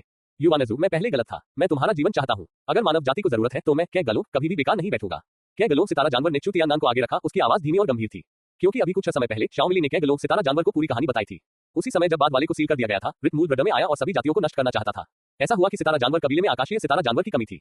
उसकी तैयारी तब हो गई है। उस समय युआनज़ू, जिसके मन में पहले से ही अपराध बोध का एक निशान था, उसके और जियाओ मिली के बीच पारलौकिक संबंध के साथ स्वाभाविक रूप से सितारा जानवर कबीले का समर्थन करने के लिए खड़ा हो गया। रित के शक्तिशाली देवता के साथ युद्ध के बाद हालांकि वह गंभीर रूप से घायल हो गया था और उसे पीछे हटने के लिए मजबूर होना पड़ा, लेकिन उसने अपनी सारी जीवन शक्ति जला दी। अंत में वह केवल सरची के संरक्षण और पोषण के तहत शेष आत्मा की चेतना के साथ जीवित रह सकता था। युआनज़ू ने स्टार बीस्ट कबीले को बचाने के लिए अपनी जान जोखिम में डाल दी। जब कैगलो स्टार बीस्ट को पता चला, इसने अपना रवैया 180 बदल दिया और बिना कुछ कहे उसने सीधे कबीले के सबसे शक्तिशाली युवकों को मानव जाति को मजबूत करने के लिए नेतृत्व किया। गंभीर शब्द, जब तक हम इस कठिनाई को एक साथ पार करते हैं तब तक हम अभी भी एक परिवार रहेंगे। युआनज़ू एक सौम्य मुस्कान के साथ ब्लू फ्लेम स्टार बीस्ट के ऊपर बैठ गया। युआनज़ू की पत्नी के रूप में ब्लू फ्लेम स्टार बीस्ट इस समय अभी भी थोड़ा दुखी हो रही है, क्योंकि वह अपने पिता रावा से किए गए का से बहुत असंतुष्ट है। बेटी, यह मामला पिताजी की गलती है। जब यह विनाशकारी लड़ाई खत्म हो जाएगी तो पिताजी निश्चित रूप से तुम्हारे सामने अपनी गलती स्वीकार करेंगे। कैगलो स्टार बीस्ट का एक चरित्र है जो किसी भी चीज और हर चीज से नहीं डरता है। ये केवल अपनी बेटी शाओ मिली से डरता है। यही कारण है कि युआनज़ू ने कहा कि उसने बाजरे के दानों को मार दिया था जब वह उससे पहले झगड़ा कर रहा था, जिससे वह अपना दिमाग खो बैठा और धित हो गया। हम अपना प्रदर्शन देखो। शाओ मिली ने अपना बड़ा सिर दूसरी दिशा में घुमाया। ये देखकर युआनज़ू मुस्कुराया। उसने कैज्ञान स्टार बीस्ट के बड़े सिर को सहलाया। बाद वाला बहुत आनंद से उड़ गया। अपनी आंखें सिकोड़ते हुए वो इजोर गन स्टार बीस्ट की आंखों में देख सकता था कि वह नाराजगी और लाचारी में अपने दांत पीस रहा था। ये सच है कि महिलाओं को रहने की अनुमति नहीं है। भन-भनाना। जब चू तियानन कैगलो स्टार बीस्ट के सिर पर ध्यान लगा रहा था तो उसने अपने सामने ब्रड में एक बेहद परिचित लहर को बहुत तेज गति से यहाँ की ओर भागते हुए महसूस किया। एक देव स्तर के कैगलो स्टार बीस्ट के रूप में उसने भी इसे महसूस किया और तुरंत पूरे कबीले को काम करने का आदेश दिया। युद्ध के लिए तैयार, लेकिन पूर्व रोक दिया गया। घबराओ मत। युआनज़ू सहित सभी स्टार बीस्ट ने असमंजस में चू तियानन को देखा। बाद वाला इस समय उड़ गया और अपने मुंह के कोनों को थोड़ा ऊपर उठाकर सुनहरी रोशनी की दिशा में देखा। यह मेरी बात है। अध्याय 1875 ईश्वर की अंतिम उपकार। अनंत ब्रड में प्रकाश की एक सुनहरी किरण बिना किसी बाधा के बह गई और आखिरकार चू तियानन के पास आ गई। ऐसा लगा जैसे उसे अपना खोया हुआ मालिक मिल गया हो, जो उसकी दयालुता को प्रकट कर रहा हो। अराजकता, यह क्या है? युआनज़ू ने सुनहरी रोशनी के उतार चढ़ाव को महसूस किया और वह एक पल के लिए थोड़ा भ्रमित हो गया, क्योंकि उतार चढ़ाव इतना मजबूत था कि यह चू तियानन जितना मजबूत था। यह मेरा मूल है, देवताओं का हृदय। चू तियानन के मुंह का कोना थोड़ा ऊपर उठा और उसने तुरंत अपना हाथ बढ़ाया। सुनहरी रोशनी की एक धड़कन के बाद ये सीधे पूर्व के शरीर में प्रवेश कर गई। युवक ने अपनी आंखें बंद कर ली और इस प्रक्रिया का आनंद लिया और अंत में एक लंबी सांस ली, मुस्कुराया। तुम्हारे साथ मैं परिपूर्ण हूँ। इतने सालों के बाद मैं आखिरकार वापस आ गया हूँ। यह पता चला कि यह वह कोर था जिसे चू तियानन ने दूसरों को मरने से बचाने के लिए बोहेनिया स्टार बीस्ट के अंदर रखा था। इतने सालों के बाद यह आखिरकार अपने असली रूप में लौट आया। चू तियानन की युद्धशक्ति तुरंत कई स्तरों तक बढ़ गई, यहाँ तक कि नीला गन स्टार जानवर भी उससे निकलने वाली अदृश्य बलशाली शक्ति से स्तब्ध रह गया। जब उसने अभी मुझसे लड़ाई की तो उसके पास भगवान का दिल भी नहीं था। मुझे ऐसा क्यों लगता है कि मैं नकली भगवान हूँ? कैगलो गमोन ने ऐसी आवाज में बड़बड़ाया जिसे वह केवल सुन सकता था, और साथ ही वह अपने दिल में चुपके से खुश था। सौभाग्य से यह अराजकता भगवान उसका दुश्मन नहीं है, अन्यथा यह एक बड़ी मुसीबत होगी। चिंता मत करो, मैंने बहुत लंबे समय तक देवताओं की शक्ति जमा की है, जिससे मेरे शरीर में देवताओं की आसमान छू रही है। तुम अब देवताओं के मध्य स्तर पर हो और मैं देव से स्तर पर हूँ, इसलिए यह अलग है। चू तियानन देख सकता था कि आकाशीय गन स्टार जानवर तुम किस बारे में सोच रहे हो। वह मुस्कुराया, तुम कमाल हो। क्या गलोब स्टार जानवर ने ऐसा वाक्य कहने से पहले बहुत देर तक खुद को रोके रखा। चू तियानन इस समय अमूड में था। वह हंसा, फिर दूसरे व्यक्ति के सिर पर फिर से उतरा और बोला, समय समाप्त हो रहा है, चलो मानव आकाशगंगा की ओर चलते हैं। आकाशगंगा के रास्ते में मेरा स्वयं दाव क्लोन भी मिल जाएगा, ठीक है। जैसे ही उसने कहा, चू तियानन रुक गया, युवानज़ू को देखा और आश्चर्य से कहा, यह असंभव है, मेरे स्वयं दाव क्लोन से संपर्क किया गया है। अब उसे नेदर कबीले के एक देव स्तर के शक्तिशाली व्यरा शिकार किया जा रहा है और जो उसका पीछा कर रहा है वह वास्तव में मेरा शिक्षक अराजकता का भगवान है। जैसे ही यह खबर सामने आई, युवानज़ू भी चौंक गया और बोला, क्या आप अराजकता सीखे बेटे के बारे में बात कर रहे हैं? ऐसा नहीं होना चाहिए। आकाश के विनाश के बाद वह पहले ही गिर चुका है, उसे अंडर में कैसे पुनर्जीवित किया जा सकता है? चीजें अधिक से अधिक जटिल होती जा रही थी। चू तियानन ने कुछ सेकंड के लिए सोचा और अचानक निर्णय लिया। उसने कैगलोब स्टार बीस्ट के सिर पर थपथपाया और गहरी आवाज में कहा, कैगलोब सटाइम गेट टेलीपोर्शन को मिल्की वे में नहीं भेजा जा सकता है। ये वहां अवरुद्ध है। क्या कोई मिल्की वे है? आसपास के निशान क्या है? मैं एक पूरे वृद्ध युग के लिए फंस गया था, लेकिन मैंने नहीं किया। कैगलोब गमोन ने अपना सिर थोड़ा हिलाया और इस समय युवानज़ू की पत्नी के रूप में शाओमिली ने स्वे से कहा, मैं करता हूँ। मुझे पता है कि एक निशान है। जब मैं छोटा था तो मैंने इसे गुप्त रूप से छिपा दिया था। मैं तुम्हें वहां ले चलूंगा। जब चू तियानन ने ये सुना तो उसने युवानज़ू की ओर देखा, जिसने उसे गंभीरता से सिर हिलाया और उत्तर दिया, ठीक है, फिर मैं रास्ता दिखाऊंगा। मिल्की वे के पूर्व में युद्ध का मैदान, हेड्स बेस कैप पर चांदी की विटक्ष रडर को नष्ट करने वाली अतियश के साथ मूसलाधार बारिश के बल के साथ बोहेनिया स्टार बीस्ट पर प्रहार कर रही थी। शरीर पर आउच। बोहेनिया स्टार बीस्ट गुस्से से धार उठा और उसने जो विनाशकारी प्रकाश की किरण छोड़ी, उसने तुरंत एक चांदी के राक्षस को खा लिया और नष्ट कर दिया, जिसके हाथ में एक तलवार थी। लड़ाई बेहद अराजक और रथी। अध्याय 1876। दोनों पक्ष को नुकसान उठाना पड़ा। आह भाई, मुझे बचाओ। नष्ट हुए राक्षस में अभी भी अपनी बची हुई आत्मा और चेतना का एक निशान था। ये सातवें रित सटक इस वजह सिंहासन के करीब जाना चाहता था। हालांकि चू तियानन के रेडबर्ड स्टार बीस्ट क्लोन के रूप में ये स्वाभाविक रूप से दूसरे पक्ष को सफल नहीं होने देगा। ये सीधे एक अंतरतार्कीय युद्धपोत जितनी बड़ी पूंछ को बाहर निकालता है, ये बचे हुए पर जोरदार हमला करता है आत्मा चेतना, जो बिना चिल्लाए ही तुरंत नष्ट हो गई। बोहेनिया स्टार बीस्ट ने एक पूंछ से एक रित को मौत के घाट उतार दिया और कुछ अस्वीकृति के साथ हल्के से कहा, रित इससे ज्यादा कुछ नहीं है। लानत है इंसान, तुम मौत की तलाश में हो। 7 रितों के बॉस के रूप में स्वर्ग के सट्टर इस समय बेहद गुस्से में थे। उनके हाथ में चांदी की दरांती राजसी तेज ब्लेड के साथ नीचे झूल गई, जो हवा में पारे की तरह भर गई और आसपास की जगह अचानक जम गई। नीचे आते हुए बोहेनिया स्टार बीस्ट ने पाया कि वह भागना चाहता था, लेकिन बिल्कुल अभी नहीं भाग सका। इस सटक की कैद में मुझे देखने दो कि तुम मेरे शैतान की दरांती से कैसे छिप सकते हो। पीला चांदी का शैतान उपहास करता है। उसने दरांती को अचानक नीचे घुमाया और विशाल तेज ब्लेड की छाया तुरंत भौतिक हो गई, जो बोहेनिया स्टार बीस्ट के रास्ते को अवरुद्ध करने और उसे आधे में काटने की कोशिश कर रही थी। हालांकि बोहेनिया स्टार बीस्ट को हुआंग स्टार बीस्ट की रक्त रेखा शरास अंतर किया गया था, लेकिन उसे वास्तव में मृत्यु का खतरा महसूस हुआ। स्टार बीस्ट ने गुस्से में धार लगाई और अपने सामने एक जोड़ी पकड़ीदार पंजों से उसकी रखी स्वर्ग के सटक के हमले का बलपूर्वक विरोध करने की कोशिश की। जुओ का भयंकर हमला, धमाका। जैसे ही विशाल चांदी की दरांती अचानक कट गई, उसी समय बोहेनिया स्टार बीस्ट के पीछे अचानक दिव्य प्रकाश की एक सुंदर छाया दिखाई दी। दिव्य प्रकाश लड़की ने अपने हाथ में एक दिव्य प्रकाश विशाल तलवार लहराई, जो लगभग उसकी ही ऊंचाई की थी। बोहेनिया स्टार बीस्ट ने भी ये देखकर पलट कर देखा। हमला करने के लिए बचाव करते हुए उसने एक बार फिर अपने मुंह से भक्षण से भरी प्रकाश की एक बैंगनी किरण को छिड़का। तीनों दल भयंकर रूप से टकरा गए। पूरा हेड्स बेस कैप एक अभूतपूर्व आपदा का सामना कर रहा था। विनाश के बाद का प्रभाव भी तात्कालिक था। उसने नेदर कबीले के कई मजबूत लोगों को छीन लिया। हर कोई हमारे सुरतमक अवरोध के अंदर आ जाओ। ये देखकर एलिटा और भूमानव युद्ध स्थल पर आए और सीधे कई सिंहासन स्तरीय विशेष के साथ एकजुट होकर इस विनाशकारी लहर के बाद का सामना करने के लिए सबसे शक्तिशाली संयुक्त अवरोध को छोड़ दिया। जब विनाश के बाद पूरे नेदर जनजाति के युद्ध के मैदान को चकनाचूर कर दिया, तो विनाश की इतनी बड़ी रोशनी में उतार चढ़ाव और आभा मिंग तियांगा और 5 सटों के शहर के स्वामीरा भी महसूस की गई, जिन्होंने जर्ग जनजाति का समर्थन किया था। उत्तरा की अभिव्यक्ति ठीक थी, जबकि पूर्व की अभिव्यक्ति में भारी बदलाव आया। चिल्लाना, तुम कमीनों, तुमने बाघ को पहाड़ से दूर भगाने की हिम्मत कैसे की? ऐसा कहने के बाद मिंग तियांगा ने 5 सटों के शहर के स्वामी के साथ लड़ाई छोड़ दी और अपने चरम सिंहासन का नेतृत्व करके मिंग कबीले के बेस कैप में वापस लड़ाई की। 5 सटों के शहर के स्वामी के 5 क्लोनों ने एक ही समय में अंडर के बेस कैप को देखा। वे अपने दिल में थोड़े हैरान थे। वे आहें भरने से खुद को नहीं रोक पाए। आदमी लियो शेंजू के इस वंशज के पास दिव्य प्रकाश की इतनी शक्तिशाली शुद्ध करने वाली शक्ति कैसे हो सकती है? नेदर कबीले का बेस कैप पूरी तरह से नष्ट हो गया था। अंतरिक्ष पोर्टल को छोड़कर जो अभी भी बरकरार था, बाकी सब कुछ मूल रूप से नष्ट हो गया था। नेदर कबीले के मजबूत पुरुषों और उनके समर्थन में आए रितों के लिए रितों के 7 सट्ट सबसे मजबूत थे। बड़े स्वयं सट्ट के सिंहासन के बाहर अन्य 6 सट्टों में से 3 इस लड़ाई के बाद पहले ही मर चुके थे। नुकसान को भारी बताया जा सकता है। मानव जाति बहुत बेहतर नहीं है। हालांकि अलिता और वू है, साथ ही साथ डोम गन सिंहासन और पोप के सिंहासन जैसे चरम सिंहासन की संयुक्त रणनीति युद्ध के मैदान से समता है। 2 सदी कई लिंग और बोझ जुए, यह अभी भी पत नहीं है। कई आदरणीय स्तर के विशेषज्ञ खो गए। वे विनाश के बाद निगल नहीं गए, लेकिन सदमे से मर गए। दोनों पर आधे महीने तक लड़ाई लड़ी और यह कहा जा सकता है कि दोनों पर नुकसान उठाना पड़ा। अध्याय 1877 कुलपति व्यक्तिगत रूप से आते हैं। लानत है, लानत है, लानत है इंसानों, तुम सब मरने के लायक हो। 7 रितसटों के मालिक मिकाडो ने देखा कि उनके कबीले के कई राक्षस इस लड़ाई में भग गए। ये तो बताने की जरूरत नहीं है कि लड़ाई में 7 रितसट भी मारे गए। 3 लोग मारे गए। ऐसा नुकसान पिछली विनाशकारी लड़ाई से भी ज्यादा था। इसके अलावा इस बार सटर ने पाया कि मानव जाति उतनी कमजोर नहीं थी जितनी कल्पना की गई थी। पहले मिटाए गए राक्षसों, मशीनों और कतबोनों की तुलना में मानव जाति प्रतिरोध में विशेष रूप से दृढ़ थी और उसने खुद को बहुत नुकसान पहुंचाया। ऐसी लड़ाई हार, हालांकि यह एक भावनाहीन राक्षस है, फिर भी यह व्यथित महसूस करता है। लियो, क्या तुम ठीक हो? अराजकता में चू तियानन ने अपने बगल में शेंगुआंग लड़की को देखा और गहरी आवाज में कहा, मैं ठीक हूँ, बहुत ठीक हूँ। लियो ने उस समय अपने आसपास के बदन को देखा और मन ही मन आश्चर्यचकित हुआ कि उसका विशेष हथियार इतना शक्तिशाली बल लगा सकता है। यह एक पवित्र हथियार के बराबर है, इसमें कोई रहस्य नहीं है। समय और नकार, यह एक अवसर है। इस समय बोहेनिया स्टार बीस्ट ने समय और नकेरा को हेड्स बेस कैप के सामने अचानक खड़ा देखा। इसने अपने विशाल शरीर को हिलाया और इसके प्रभाव की गति तुरंत चरम पर पहुंच गई, इस को नष्ट करने के उद्देश्य से। समय और न टेलिको शनर। उसी समय प्रकाश के बैंगनी धब्बों के बीच जो आकाश में पागलपन से फैल रहे थे, मिंग तियांगा ने देखा कि बोहेनिया स्टार बीस्ट टेलिको शनर को नष्ट करने की कोशिश कर रहा था और उसकी अभिव्यक्ति तुरंत विकृत और उग्र हो गई। तुम्हारी हिम्मत, जब तक ये नष्ट हो जाता है, मानव जाति की जीत और भी बड़ी होगी। एमेथिस्ट नौसिखिए ने दूर से लूटपाट कर रहे मिंग तियांगा को अनदेखा किया, अपने बड़े और शक्तिशाली पंजे फैलाए और अंतरिक्ष और समय को जोरदार थप्पड़ मारे। राजसी और विनाशकारी शक को महसूस करने वाला कांपने लगा। भनभनाहट। इस समय अंतरिक्ष टेलीपोर्शन गेट के प्रवेश पर लहरें दिखाई दी, जैसे कि कुछ बाहर आने वाला था। आसपास की हवा अचानक जम गई और एक सफेद लबादा पहने और खून से लथपथ एक युवक अचानक प्रकट हुआ। वह बाहर भागा, स्तब्ध बोहेनिया स्टार बीस्ट को देखा और चिल्लाया, रेडबर्ड क्लोन, जल्दी करो, भगवान मिंगटियन तुम्हारे पीछे हैं, जल्दी से इस दरवाजे को नष्ट करो। ये पता चला कि जो युवा आकृति बाहर भागी, वह चू तियानन निकली। तियांदाओ जो मिंगटियन भगवान से बच निकला था। इस समय उसका चेहरा बहुत घबराया हुआ था और उसके शब्द बेहद जरूरी थे। जिजिन क्लोन ने बिना किसी हिचकिचाहट की आवाज सुनी और उसे जोर से थप्पड़ मारा। भनभनाहट। हालांकि जब बोहेनिया स्टार बीस्ट के बड़े पंजे जो ग्रह को नष्ट कर सकते थे की तस्वीर खींची गई तो उसे लगा जैसे उसे बिना किसी भावना के रुई पर थपथपाया गया हो। उसी समय मिंग तियांग और नेदर कबीले के अन्य शक्तिशाली लोग जो पहले ही आ चुके थे ने ये देखा तो उसने तुरंत राहत की सांस ली और पूर्व बहुत गंभीर लग रहा था और एक भयावह मुस्कान के साथ बोला, हाँ, तुम अभी भी हमारे नेदर कबीले की योजना को नष्ट करना चाहते हो। हम नेदर कबीले के हैं और कबीले के नेता के व्यक्तिगत रूप से आने का इंतजार कर रहे हैं। उफ, जब तियांदाओ चू तियानन ने ये देखा तो उसका दिल अचानक ठंडा हो गया और उसकी अभिव्यक्ति अचानक बदल गई। हम कुलत्ती के व्यक्तिगत रूप से आने का इंतजार कर रहे हैं। खंडहरों पर नेदर कबीले के कई शक्तिशाली लोग सबसे गंभीर आत्मसमर्पण अनुना कर रहे थे और अंतरिक्ष समय से एक कृतिक हल्की हंसी आई जिसने बोहेनिया स्टार बीस्ट के हमले को रोक दिया। हाँ, ऐसा लगता है कि मैं सही समय पर आया हूँ। धमाका। जैसे ही उसने बोलना समाप्त किया, वायु चिन्ह आक्रमण की एक अजय लहर अचानक अंतरिक्ष से बाहर निकल गई। चीगोंग लहर की तरह थोड़े बदले हुए भाव के साथ बोहेनिया स्टार बीस्ट और एक जुड़े हुए भाव के साथ तियांदाओ चू तियानन सबसे पहले बढ़ गए। न केवल बोहेनिया क्लोन और तियांदाओ क्लोन पीछे धकेला दिए गए, बसात रित्सटो सहित मानव जाति के सभी शक्तिशाली पुरुष हवा की इस अदृश्य लहर से बह गए और सभी के मुंह के कोनों से आंसू बह निकले। खून का एक निशान और कमजोर लोग सदमे से मर गए, अपनी आंखें खुली रखते हुए मरे। अध्याय 1878 सबसे मजबूत है हम। जैसे ही चू तियानन के दो क्लोन तियांदाओ और जिजिन ने एक दूसरे को देखा और उन्होंने दोनों ने एक दूसरे की आंखों में सदमे का एक संकेत देखा। मूल रूप से बोहेनिया स्टार बीस्ट न केवल उसे जवाबी चोटों की एक बड़ी लहर का सामना करना पड़ा, बल्कि उसे ऐसा लगा जैसे उसने अपनी पत्नी और सैनिकों दोनों को खो दिया हो। क्या तुम ठीक हो? हालांकि बोहेनिया स्टार बीस्ट भी घायल हो गया था, फिर भी उसमें लड़ने की ताकत थी। उसने अपनी हथेली में मानव रूप में तियांदाओ चू तियानन को देखा और पूछा, मैं मर नहीं सकता। तियांदाओ चू तियानन ने अपनी छाती को ढांक लिया और कई बार हिंसक रूप से खांसते हुए अपने शरीर में सभी आंतरिक चोटों और रक्त जमाव को बाहर निकाल दिया। उसकी आंखें जल्दी से आसपास के वातावरण पर टिक गईं। जब उसने पाया कि लुओ एयर को ज्यादा चोट नहीं लगी है तो वह टेलीपोर्ट हो गया। दूसरे पक्ष के सामने पहुंचकर उसने ऊपर और नीचे देखा। सौभाग्य से ये ठीक है, अन्यथा मैं खुद को समझा नहीं पाऊंगा। चू तियानन तियांदाओ को राहत मिली जब उसने देखा कि लुओ एयर का शरीर केवल थोड़ा कमजोर था और उसे कोई गंभीर चोट नहीं लगी थी। एक्सू उस समय 5 आभाओं वाला एक मानव आकृति जिसका दबाव मिंग तियांगा के दबाव के बराबर था, अचानक बोहेनिया स्टार बीस्ट के सामने तैर गया। बैंगनी रंग के प्रमुख ने अपनी भौहें सिकल और गहरी आवाज में कहा, क्या यह अंडर का भगवान है जिसके बारे में आप बात कर रहे हैं? इसमें कोई संदेह नहीं है कि जो भी आया था वह 5 सट्टों के शहर के भगवान के 5 क्लोन थे। उन्होंने मिंग तियांगा और अन्य लोगों का अनुसरण किया और स्वाभाविक रूप से मुख्य युद्ध के मैदान में लौट आए। उन्होंने देखा कि उनके आसपास के लोग कमोबेश घायल थे। इसके अलावा अंतरिक्ष धीरे धीरे बैंगनी लबादे वाली आकृति के पास आ रहा था जिसमें एक गंभीर अभिव्यक्ति थी।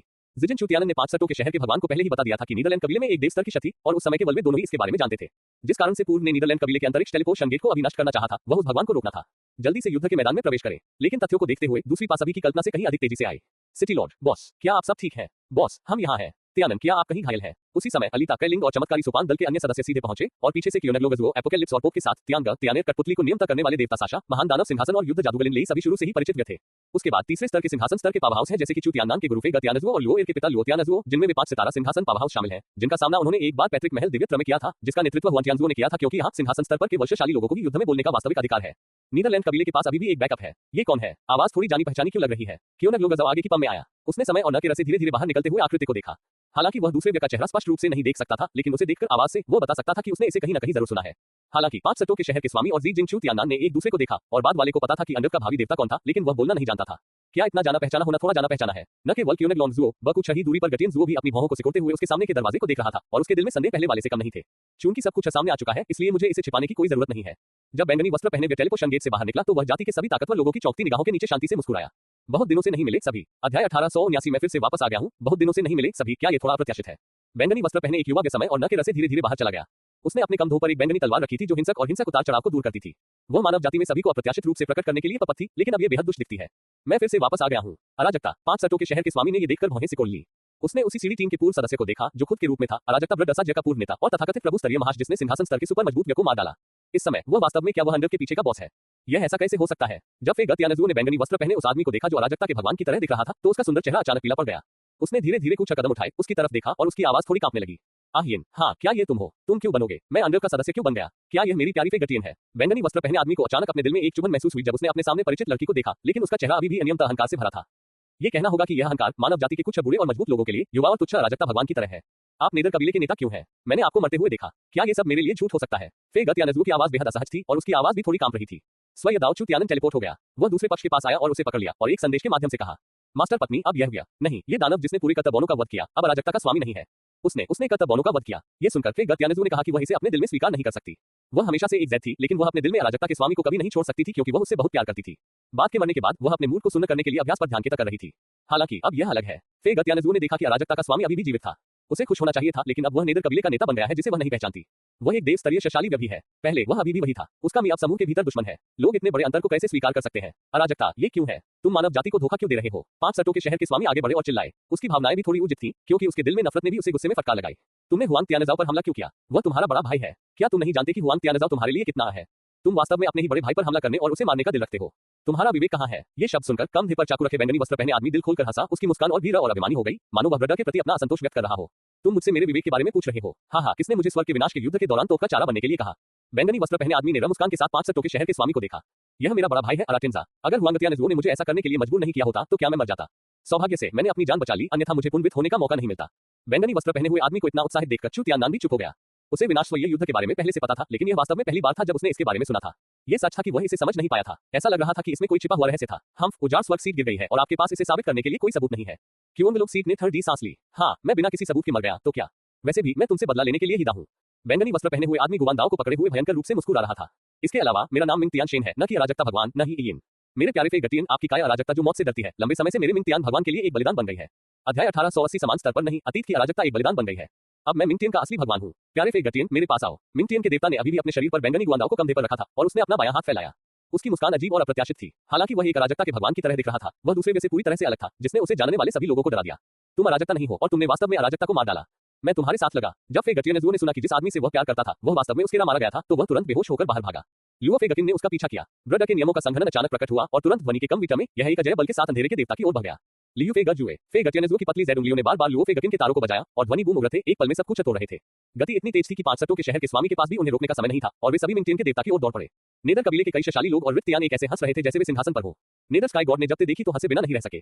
उन्होंने धीरे से अपने कंधों पर पवित्र हथियार लहराया और उनकी अभिव्यक्ति अचानक स्वयं चू तियानन के चेहरे पर बदल गई। उनकी निगाहों के नीचे सेन मुस्कुराए। हाँ, मेरे प्यारे फे गटिन, जब आप मिलते ही मुझ पर एक चाल का उपयोग करते हैं तो आप वास्तव में मेरे लिए दयालु होते हैं। स्वयं चू तियानन ने देखा कि मिंग तियन भगवान अपनी तलवार घुमाने वाले थे और तुरंत चिल्लाए, जल्दी करो। संयुक्त हम में से कोई भी भगवान की शक को रोक नहीं सकता। गूंज। चू तियानन की आवाज सुनने के बाद जाति के सभी शक्तिशाली लोग एक विशाल परावर्तक अवरोध बनाने के लिए एकजुट हो गए। 5 सट्टों के शहर के स्वामी के 5 क्लोनों ने भी संयुक्त रूप से प्रदर्शन करने के लिए अपनी पूरी ताकत का इस्तेमाल किया। वह, जो हमेशा पंचकोणीय तारा संरचना में खड़ा था, ने जल्दी से अपने हाथों से एक अवरोध बनाया। सील, मानो कुछ तैयार कर रहा हो। मुझे आश्चर्य है कि क्या आप मेरी तलवार का विरोध कर सकते हैं। कतबों ने विरोध नहीं कर सकते। भगवान मिंग तियन ने अहंकार से मुस्कुराया और अचानक अपने हाथ में पवित्र हथियार जुमिंग दाओ को घुमाया। मूल रूप से शांत जमीन अचानक तलवार से बाहर निकल गई और पूरा आसपास का ब्रडियाना एक विनाशकारी शय से प्रभावित होने लगा। सभी दिशाओं से फैलने वाले देवताओं की शय पाताल लोक के देवता के अनन्य पवित्र हथियार से जुड़ी हुई थी और युद्धशय तुरंत फट गई। धमाका। नर्क के देवता की तलवार की वजह से पूरी आकाशगंगा और ब्रड कांप उठा, मानो डर से। एक बैंगनी ब्लेड का सामना करना पड़ा जो एक चीन जानवर को मार रहा था। चू तियानन के 2 क्लोनों सहित सभी कांप उठे। विरोध करने के लिए उठ खड़े हुए दोनों ने अपने अपराध और बचाव का चरम पर उपयोग किया। एक ओर वे मूल ब्रड के अजय स्तर देवता थे और दूसरी ओर उन्होंने मानव जाति की सभी रीढ़ की हड्डी शयों को एक किया। रुको। बोहेनिया चू तियाननान ने दहाड़ लगाई। उसका विशाल शरीर बोहेनिया की सभी शयों के आशीर्वाद और स्टार बीस्ट होली आर्ट की चरम साधना के साथ पूरे शरीर का विस्तार होने लगा और मानव जाति का संयुक्त रूप से प्रभावित रतमक अवरोध अपने अधिकतम पर डाला गया। बैंगनी प्रकाश ब्लेड सीधे मानव संयुक्त अवरोध से टकराया। दोनों पक्ष बाघों की दहाड़ और गन की दहाड़ की तरह थे। दुनिया की राजसी और विनाश के बाद सुनामी की तरह उनके आसपास की हर चीज को निगल गया। इस समय मानव संयुक्त अवरोध धीरे धीरे दिखाई दिया, टूट गया। हाँ, बचकाना। ये देखकर मिंग तियन भगवान तिरस्कार पूर्वक मुस्कुराए। हालांकि उन्हें ये देखकर थोड़ा आश्चर्य हुआ कि मानव जाति ने उनके तलवार के हमले को रोक दिया, लेकिन उनके लिए स्वर्ग के देवता के लिए ये सिर्फ एक आका हमला था। धमाका। जब मिंग तियन भगवान ने जुएमिंग तलवार का इस्तेमाल किया तो उसने दूसरी बार मानव जाति की बाधा के ऊपर ब्लेड पर प्रहार किया, जिससे वह मुरझा गया और सड़ गया, जिससे मानव जाति की सारी सुर तुरंत बिखर गई। चू तियाननान के क्लोन सहित हर कोई हैरान था। उल्टा उड़ गया, बिल्कुल अभी एक ही स्तर पर नहीं। अध्याय 1881 5 सट्टा गन धमाका। जब मानव जाति की संयुक्त बाधा अंधेरे के देवता की तलवार से चकनाचूर हो गई तो सिंहासन स्तर के बलवानों ने खून की उल्टी की और एक एक करके बाहर उड़ गए। यही बात प्रभु स्तर के बलवानों के लिए भी सच थी। जब आदरणीय स्तर के बलवानों ने अंधेरे के देवता की तलवार का सामना किया तो उन्हें मूल रूप से इसे तुरंत मिटा दिया जाना चाहिए था, लेकिन यह एक जादुई गठन में बच गया। हालांकि मानव पक्ष पर एक तरफा प्रभु ने उनके पीछे अनगिनत बेड़े को भी दुखी महसूस कराया। हालांकि अंतरिक्ष बेड़े शक्तिशाली हैं, लेकिन ये केवल सामान्य लोगों द्वारा नियम तक किया जाता है। इसे स्पष्ट रूप से कहें तो इसका मतलब है ब्रह्मांडीय स्तर, तारा स्तर, आकाशगंगा स्तर आदि जैसे निम्न स्तरीय अंतरिक्ष अभ्यासी। धमाका। मिंग तियन भगवान की तलवार ने न केवल मानव जाति की संयुक्त को चकनाचूर कर दिया, वह मानव जाति के ब्रड को अवरुद्ध करने वाले दायरे को भी पूरी तरह से तोड़ दिया। शक्तिशाली शॉकवेव पूरे आदिम ब्रड में एक आवरी बैंड की तरह फैल गई। तेज में दूर और हमारे सामने हजारों मजबूत एलियंस भी भ्रमित थे जब उन्होंने आवरी में उतार चढ़ाव महसूस किया जो उन्हें नष्ट करने के लिए पपत था। हाँ, क्या ये मानव जाति की दिशा है? क्या मानव पक्ष में कोई शक्तिशाली लोग दिखाई दिए? मुझे अभी डर क्यों लगा? मुझे नहीं पता, चलो एक नजर डालते हैं। कई विदेशी जातियां जो खुद को शक्तिशाली होने का गर्व करती हैं, वे यहाँ पर निकल पड़ी हैं। वे ये जानने के लिए उत्सुक हैं कि मानव जाति के साथ क्या हुआ। गैलेक्टियर के भगवान मिंग तियन ने देखा कि उसने अपनी तलवार के एक वार से सभी इंसानों को पीछे धकेला दिया। उसने फिर से तलवार अपने कंधे पर रखी, अहंकार से मुस्कुराते हुए। हाँ, इसलिए कि तुम अभी भी मेरे सामने विरोध करना चाहते हो, यह असंभव है। हम इंसानों की तरफ से चू तियाननान खड़ा हुआ और उसने लुओ एर को खींच लिया जो उसकी रगड़ रहा था। वह खून की उल्टी कर रहा था और जमीन पर एक घुटने के बल खड़ा नहीं हो सकता था। उसके शरीर में अराजक प्रभाव ऐसा लग रहा था जैसे कि यह उसके शरीर को टुकड़े तोड़ देगा। महसूस करो, दहाड़ो। इस समय बोहेनिया स्टार बीस्ट सबसे ज्यादा घायल था। इसकी एक जान को नर्क के देवता ने काट दिया था। अब उसके शरीर में ताकत बेहद कमजोर थी और उसे लगा कि वह किसी भी समय गिरने वाला है। बहुत मजबूत, हमारा कोई मुकाबला नहीं है। वो भी घायल हो गया था। उसने अपने शरीर में अराजकता के कारण खून उगल दिया और दूर से अजय बैंगनी वस्त्रधारी आकृति को देखा। उसकी आंखें निराशा से भरी थी। वह ब्रड का भगवान है। ब्रड का हमारा भगवान कब आएगा? नेता, हमारा भगवान कब आएगा? कई शक्तिशाली मनुष्यों ने संदेह के साथ चू तियानन को देखा। बाद वाला उस समय चुप था, उसकी आंखों में लाल रंग की झलक थी। हाँ, क्या मानव जाति ऐसी ही है? ये बहुत उबाऊ है। भगवान मिंग तियान जुमिंग तलवार के साथ मानव जाति से दूर नहीं एक न पर टेलीपोर्ट हुआ, लेकिन अचानक वह आगे नहीं बढ़ सका। ऐसा लग रहा था कि वह किसी तरह के गठन में प्रवेश कर गया था। उसने नीचे देखने का फैसला किया। मैंने केवल 5 बिंदु वाला सितारा गठन और उसका अथवा देखा। 5 समान आकृतियां 5 कोनों पर खड़ी थी। 5 सटों के शहर के भगवान, जिनके मुंह के कोने से भी खून बह रहा था, ने आकाश में मिंग तियान भगवान को देखा और गुस्से से चिल्लाया, 5 सटमु डू जुआन गा शिफ्ट बाहर आओ। 5 सटगन गुडोंग। 5 बिंदु वाला सितारा गठन इस समय सही लग रहा था। 5 सटों के शहर के स्वामियों की 5 आकृतियां बैंगनी, हरे, सफेद, लाल और चांदी की थीं। प्रकाश की 5 किरणें ब्रड की सीमाओं को तोड़ती हुई निकल रही थी। मिंग तियन भगवान ने भी इसे मनोरंजन और तिरस्कार से देखा। ये फिर से 5 सटगन है। हालांकि यह शक्तिशाली है, लेकिन इस बार आप जिसका सामना कर रहे हैं वह एक देवता है। ये बेकार है। ये तय करना आपके ऊपर नहीं है कि यह उपयोगी है या नहीं। 5 सट्टों के शहर के स्वामी ने चौंक कर चिल्लाया और 5 आकृतियां एक में विलीन हो गईं और पेंटामा टाउन से अचानक एक विशाल गन का पंजा फैला गया। अध्याय 1882 5 सट्टा गन अपनी शर दिखाते हैं। आउच। 5 नुकीले तारा सरणी में अचानक दिखाई देने वाले विशाल गन पंजों के साथ आकाश और सूरज को ढंकने वाले गन पंखों की एक जोड़ी तुरंत दिखाई दी। धीरे धीरे 1, 2, 3 कुल 5 रंगों के गन के सिर हर जगह दिखाई दिए। एक व्यक्ति द्विचित्र में इसका शरीर इतना विशाल है कि बोहेमिया स्टार बीस्ट को भी ऐसा लगता है कि वह उसका छोटा भाई है। शिक्षक का असली शरीर तियानदाओ चू तियानदान ने विशाल 5 सिर वाले गन को देखा और उसका दिल बुरी तरह से धड़क उठा। वह एक बार 5 सट्टों के शहर के भगवान के बारे में किंवदंती जानता था, जो अंतिम विनाशकारी युद्ध में वास्तविक युद्धरत थे। अतः 5 क्लोन एक में विलीन हो गए, लेकिन वह वास्तव में यह उम्मीद नहीं करता था कि जब 5 सट्टों के शहर के भगवान के सभी क्लोन एक में विलीन हो गए तो एक गन दिखाई देगा। इस असाधारण अवधि में जब अधिकांश शक्तिशाली मानव जाति ने यह दृश्य देखा तो वे मदद नहीं कर सके और बेहद हैरान हो गए।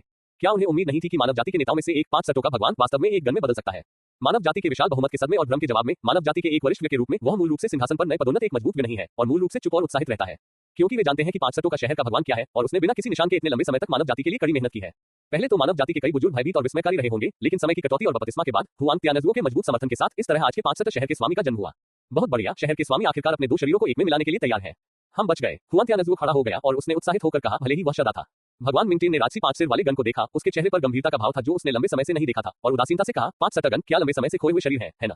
मूल गन जाति की विदेशी प्रजाति। यह अफसोस की बात है कि उन गिरोहों ने आपको समूह से बाहर निकालने का पछतावा किया होगा, अन्यथा अपनी प्रतिभा के साथ यदि आप एक देवता के स्तर तक बढ़ सकते हैं तो आप नितर रूप से 3 मत देवताओं को पीछे छोड़ देंगे। ये सब अतीत की बात है, इसलिए इसका उल्लेख करने की कोई आवश्यकता नहीं है। अराजकता तुम पर भूत सवार हो गया है। ऐसा लगता है कि तुम्हें वापस लाने का कोई रास्ता नहीं है। 5 सट्टा गन के 5 विशाल गन सिर और 10 गन आंखें मिंगटिन के भगवान को घूर रही थी। धीमी आवाज अंतहीन रूप से गूंज रही थी। हाँ, मैं अब एक देवता हूँ, भगवान शहर के भगवान।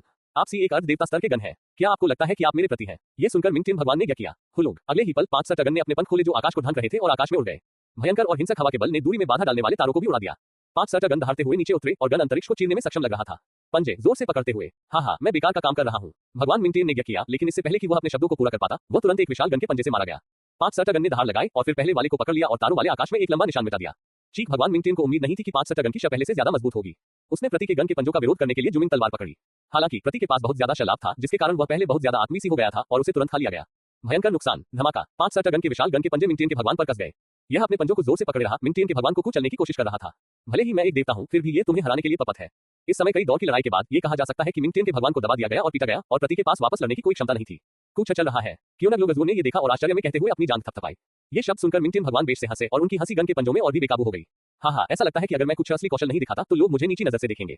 अध्याय 1883 आत्मसमर्पण या मरो। हाँ, ऐसा लगता है कि अगर मैं कुछ असली कौशल नहीं दिखाता तो लोग मुझे नीची नजर से देखेंगे। 5 सट्टा गन के पंजों से एक उदासीन हंसी आई। यह के साथ साथ एक बैंगनी रोशनी भी थी जिसे लपेटा नहीं जा सकता था। बैंगनी रोशनी इतनी गर्म थी कि 5 सट्टा गन के 5 गन सिरों के भाव बदल गए। वह कांप उठा। पंजे पाताल के देवता को कुचलना चाहते थे, लेकिन पाया कि बेहद गर्म बैंगनी रोशनी उनकी आत्मा को जला रही थी। फूफकार। जैसे ही झुलसने वाली आवाज निकली, 5 सट्टों के गन के पास अपने पंजे छोड़ने और मिंगटिन भगवान को छोड़ने के अलावा कोई विकल्प नहीं था। अगले ही पल बाद वाला बैंगनी प्रकाश की किरण में बदल गया और अपनी सुपर टेलीपोशन गति के साथ सीधे 5 सट्टों के गन के सामने आ गया। उसने अपना हाथ उठाया और एक ही झटके में वार किया। गहरे बैंगनी प्रकाश की ब्लेड को बाहर निकाला गया और जलती हुई बैंगनी प्रकाश की ब्लेड आकाश की ओर बढ़ी और धरती को चीरती हुई चली गई, जिससे 5 सट्टा गन तुरंत भ्रमित हो गए। मैं चाहता हूं कि आप जाने कि भगवान के स्तर और अर्धदेव के स्तर के बीच कितना बड़ा अंतर है। भगवान मिंगटिन ने रता से मुस्कुराया और उसके हाथ में पवित्र हथियार जुमिंग तलवार ने 5 सट्टा गन पर एक अपरिहार्य बल से प्रहार किया। शरीर पर फूफकार। बस एक पल के लिए 5 सट्टा गन, जो पहले बहुत शक्तिशाली था, चिल्लाया और उसकी छाती पर एक चाकू का निशान दिखाई दिया और यह एक ऐसा घाव था जो ठीक नहीं हो सकता था।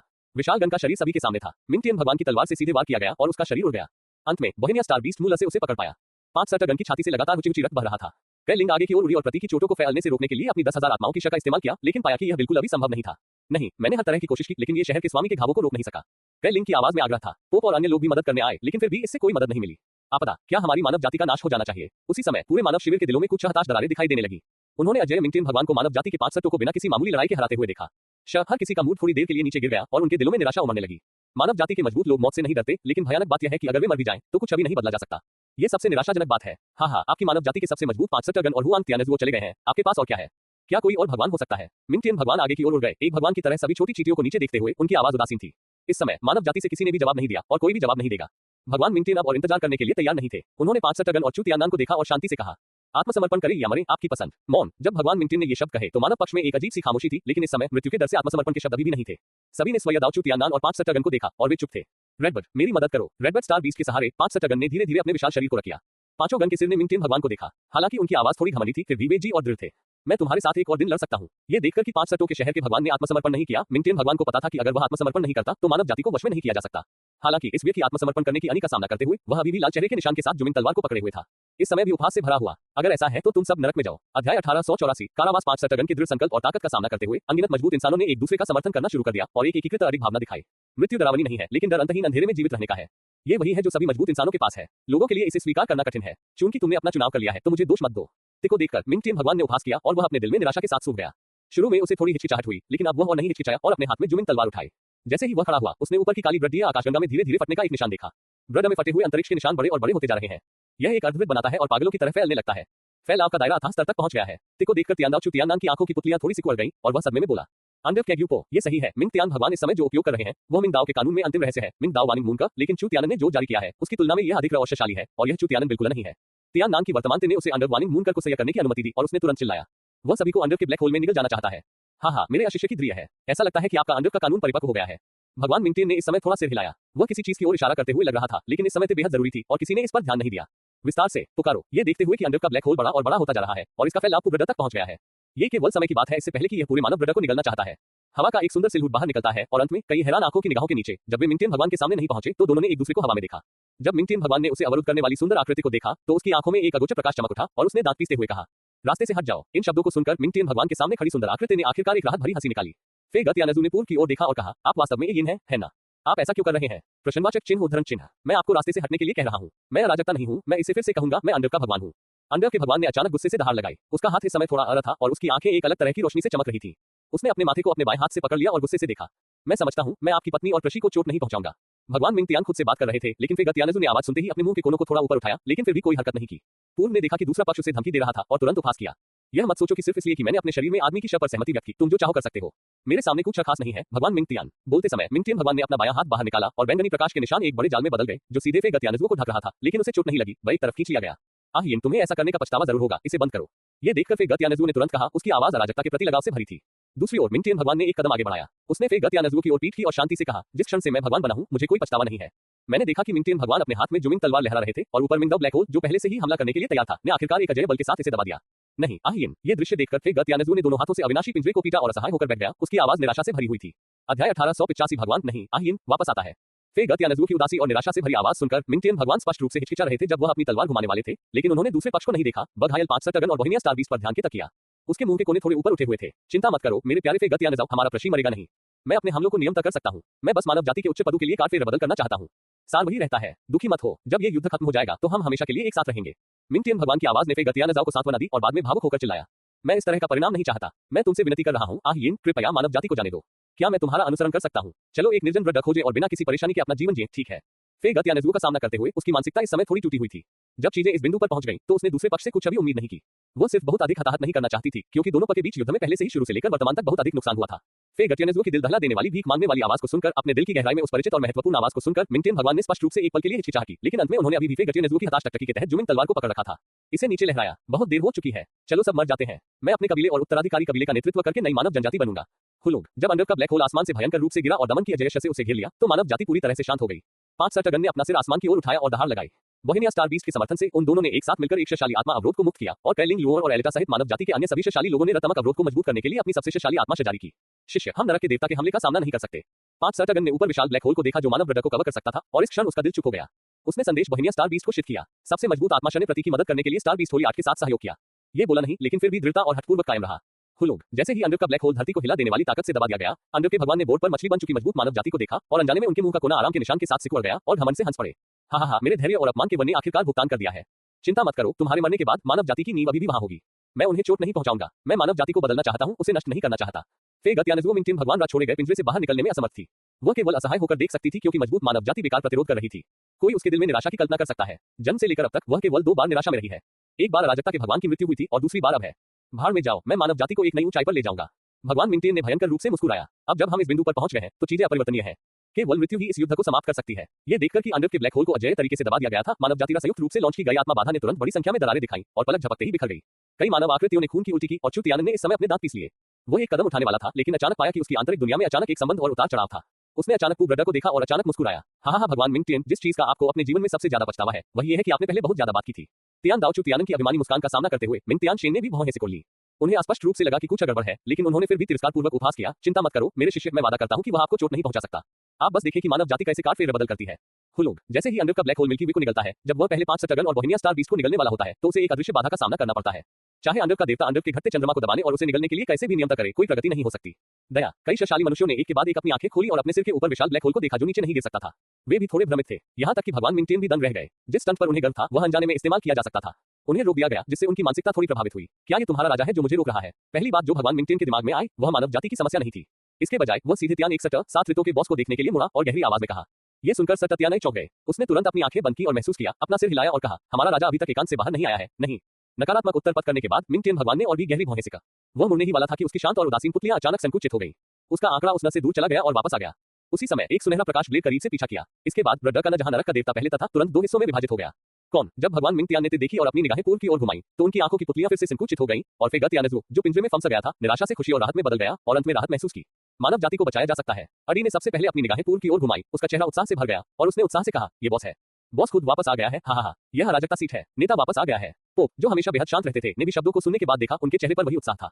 लियो ने अपने बगल में तियानदाओचू तियाननान को देखा। बाद वाला भी इस पल खुशी से मुस्कुराया। उसने अपने बगल में दिव्य प्रकाश लड़की को देखा और मुस्कुराया, सौभाग्य से मैं वापस आ गया हूँ।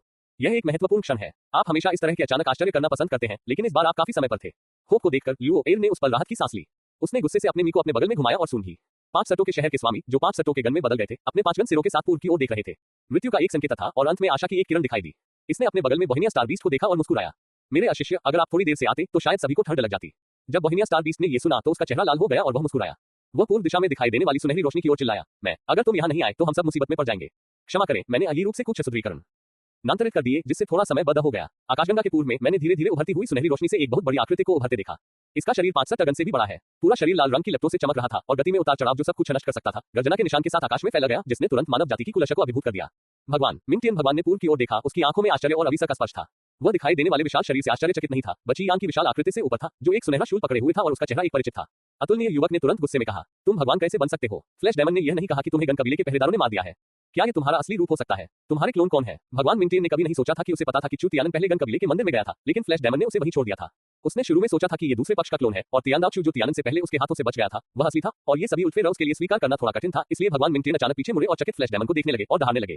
दूसरे पक्ष के 2 देवता हैं। क्या ये वही मूर्खतापूर्ण बात है जो तुमने मुझे बताई थी? ये सुनकर फ्लैश डायमंड दंग रह गया। उसने कई सेकंड तक चू तियानन और उसके नीचे मौजूद विशाल तारा जानवर को देखा।